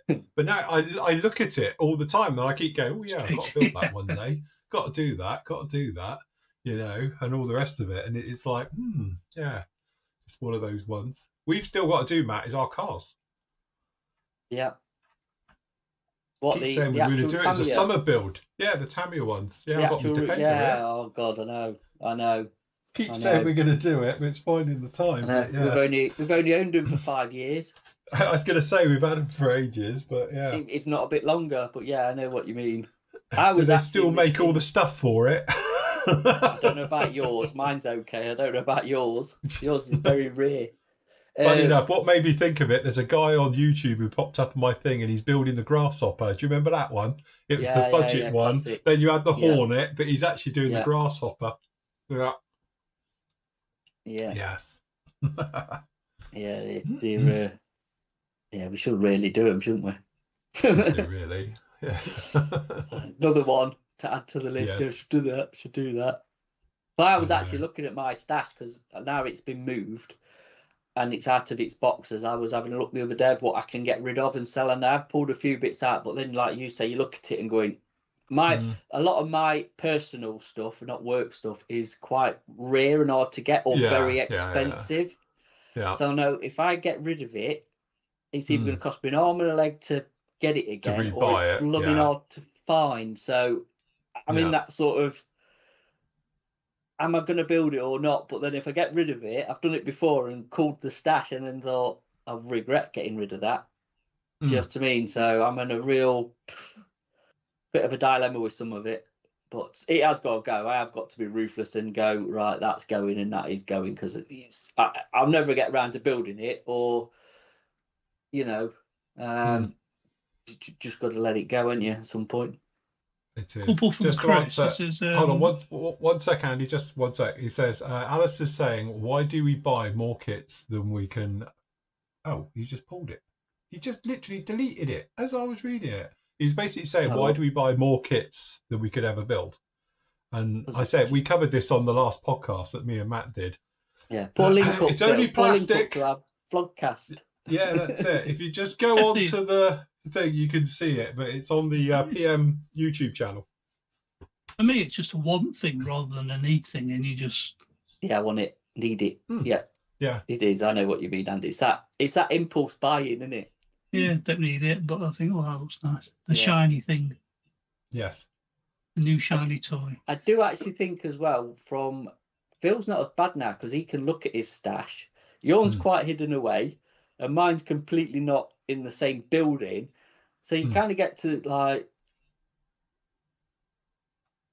I'll just buy another kit because it don't really matter because it's not piling up. You know, if they were piling up in front of me, I think there'd be a different sort of scenario of, I've got a bit of a problem here. Yeah. You know what I mean? Yeah. But mine are out of sight, out of mind, basically. So, Yeah, I think Chris at the end of the day, go on. Sorry, Andy, go on. Just Chris is asking, is there going to be a new mug for this year? Next year, I presume.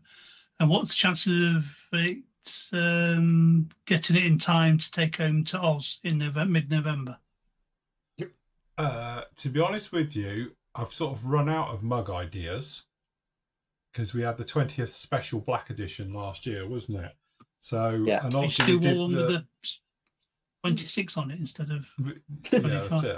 I just put a line through it and put 21, 21st. And again, with everything that's gone on this year, normally we would have prepped to be ready to go with it and all the rest of it by October. I haven't had a chance because of that.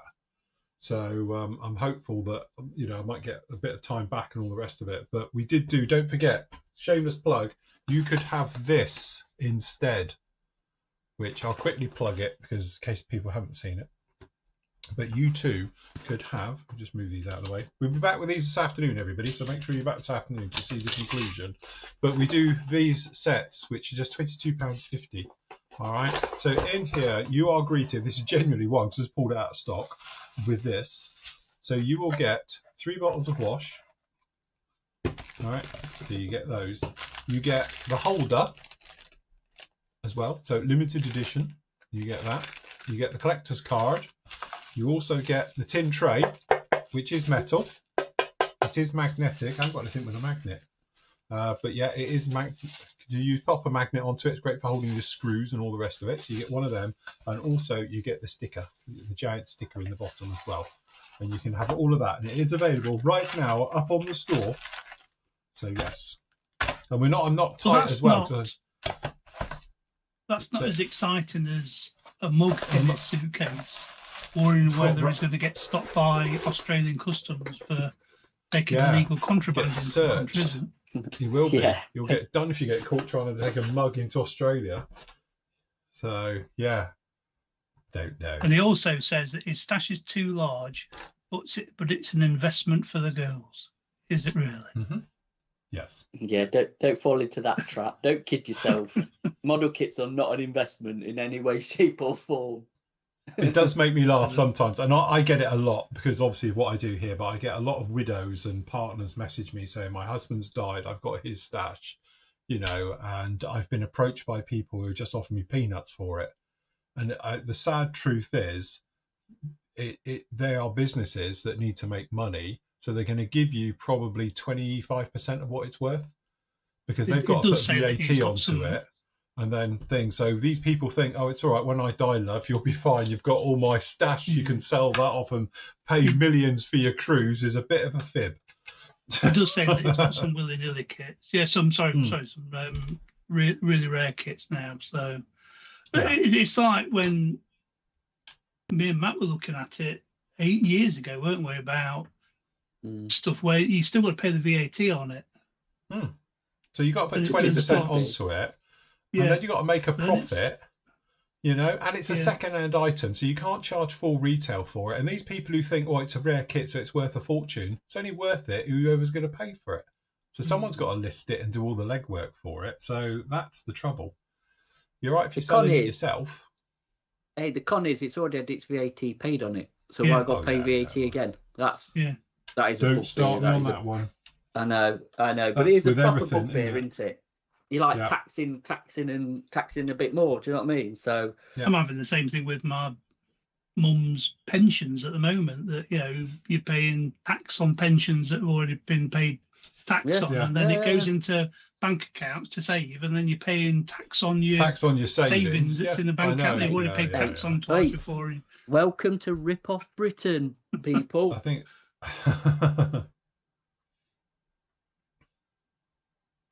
Anyway, let's get back to modelling before we go proper ranting. There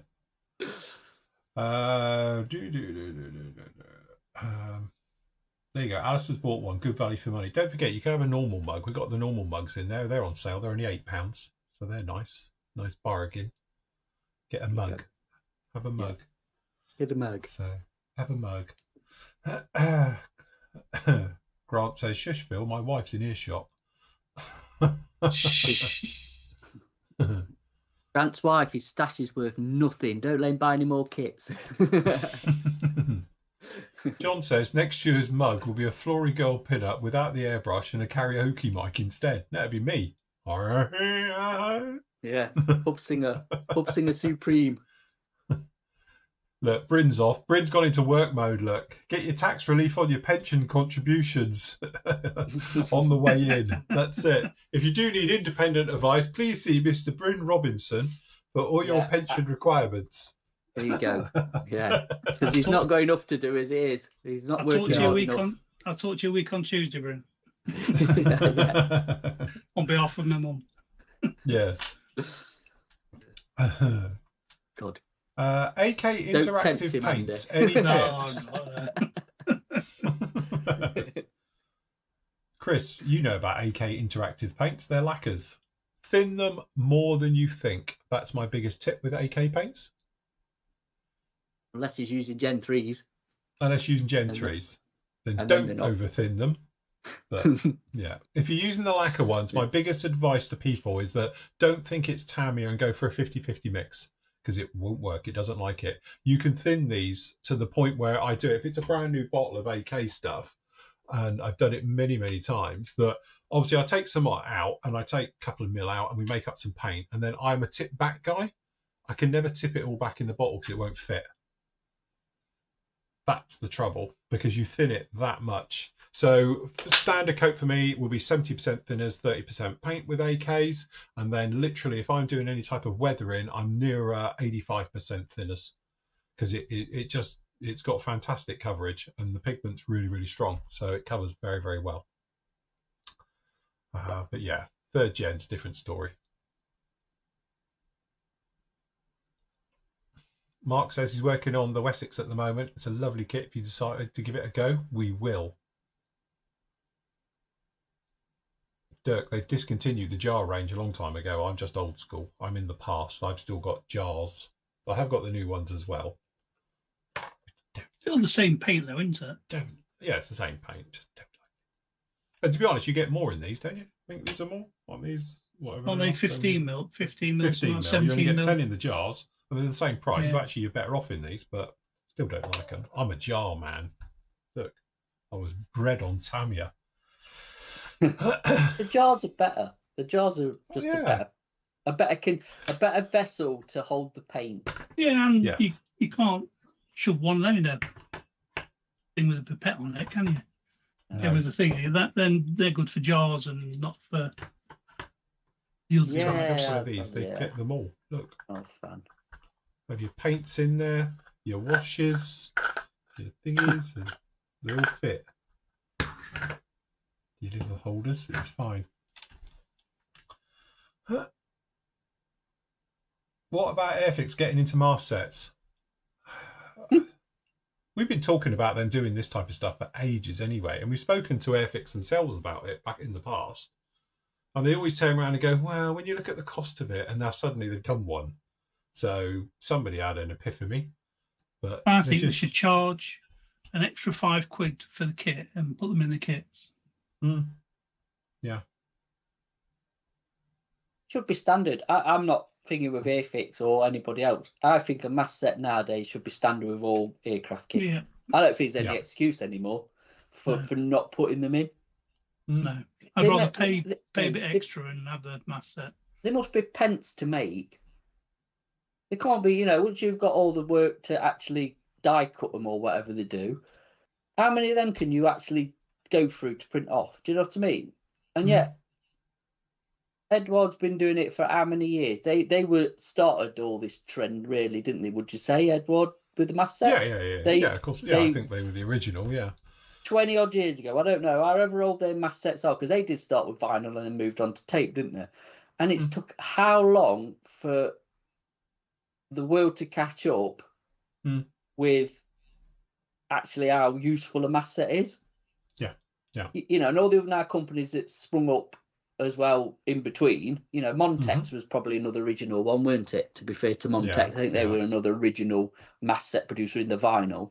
But there's so many others now that are on it. But again, manufacturers, I think are so far behind the curve with it. It should just be, you know, they should have looked at the Edward model and gone, oh, right, okay, you know, look at what customers actually want and gone, that's not as bad as idea, is it? Why don't we just do our own and then we're making money off it instead of we selling we'll use an Airfix kit and then somebody going off to buy an Edward mask for it. Yeah. Yeah? Yeah, no, I totally agree. So, you know, as you say, my point is that at least they should do, I know the guy's saying it in chat as well, just do the silhouette in the instructions so you can put your tape over like ICM have been doing. As long as the silhouette's right to the actual kit though, eh? All right, ICM may have made a few boo-boos in the past because it's the wrong scale, but, you know, but at least the idea was there. Wasn't it Armour Hobby did the first one? I think Armour Hobby did it first. Our Mobby could have done it. Yeah. Yeah, I think it was. They Well, were the first ones to do it. Again, don't you think that's sloppy though, that you've actually made the effort to put the silhouette and your instructions, but it don't fit your own kit? I just think that's so lazy and unforgivable. It's just who's not like fact checking and proof checking this stuff before it actually goes into production. You know what I mean? No, yeah, I agree. So, I know what you mean. Baffling. Just a quick question, for probably the last one from Roger Dent. I've never done modelling before. I'm doing a 70-second ME262. I brush paint. So any tips for doing it? Thank you. I'm going back to my youth or childhood when I used to do it. Use a brush paint would be to a short-haired brush and then mottle it. Yeah, stipple it almost Make sure it's thin paint, otherwise you end up like with Artex texturing on the side of it. The other way is with a little bit of sponge, tiny bit of sponge. I did think of the sponge and unload it and stuff. To be honest, I think it's one of them. It's one of them effects that's really hard to replicate with a paintbrush. Yeah, it is. Isn't it? Yeah. Because they were airbrushed on. You know, they used an airbrush in real life, didn't they? They were hand painted. So it's got a lot. They've all got soft edges on them, and you can't really create that with paintbruch, can you? It's hard, isn't it? Sponge might not be a bad shout, to be honest. A tiny bit of sponge. But, yeah, it's especially 70-second as well. You can't get much smaller than that to try and model with a manually, shall we say. Yeah, no. When 70-second, like you say, you're trying to model on something like this, it's very difficult, I must admit. So, change the edges of your sponge, otherwise you'll end up with uniform pattern, blotches everywhere. Yeah. Definitely. Right. Okay, then, guys, we will leave it there because it's gone 12 o'clock. We need some lunch. And I need the loo because I forgot to go before we started. Let the dog out for a week. Yes, I've got to let the dog out as well. So, but yes, don't forget, you can pop over if you want to, and you can help us out. Clearly, by just popping over to, I have to use this one here, popping over to the store. Obviously, you say 20% off all the Flory model stuff, so you can have a look during the break. And I've got 10% off all the DSP stuff. Just to remind you, the numbers, the stock levels aren't correct, but it won't let you buy something that's out of stock. We spoke about it at the beginning of the show. But anyway, you can pop over to there. Just pop over to the store. So just go over to the florymodels.org/store, and then we'll just come over to here and just hit the old store button there. You'll be taken. PM Models, obviously you've got loads going on down in here. We've got all your model kits on offer. So we've got some great prices down in here. As you can see, we've got the offers area down in here with even more deals down in here. And then obviously we've got manufacturers.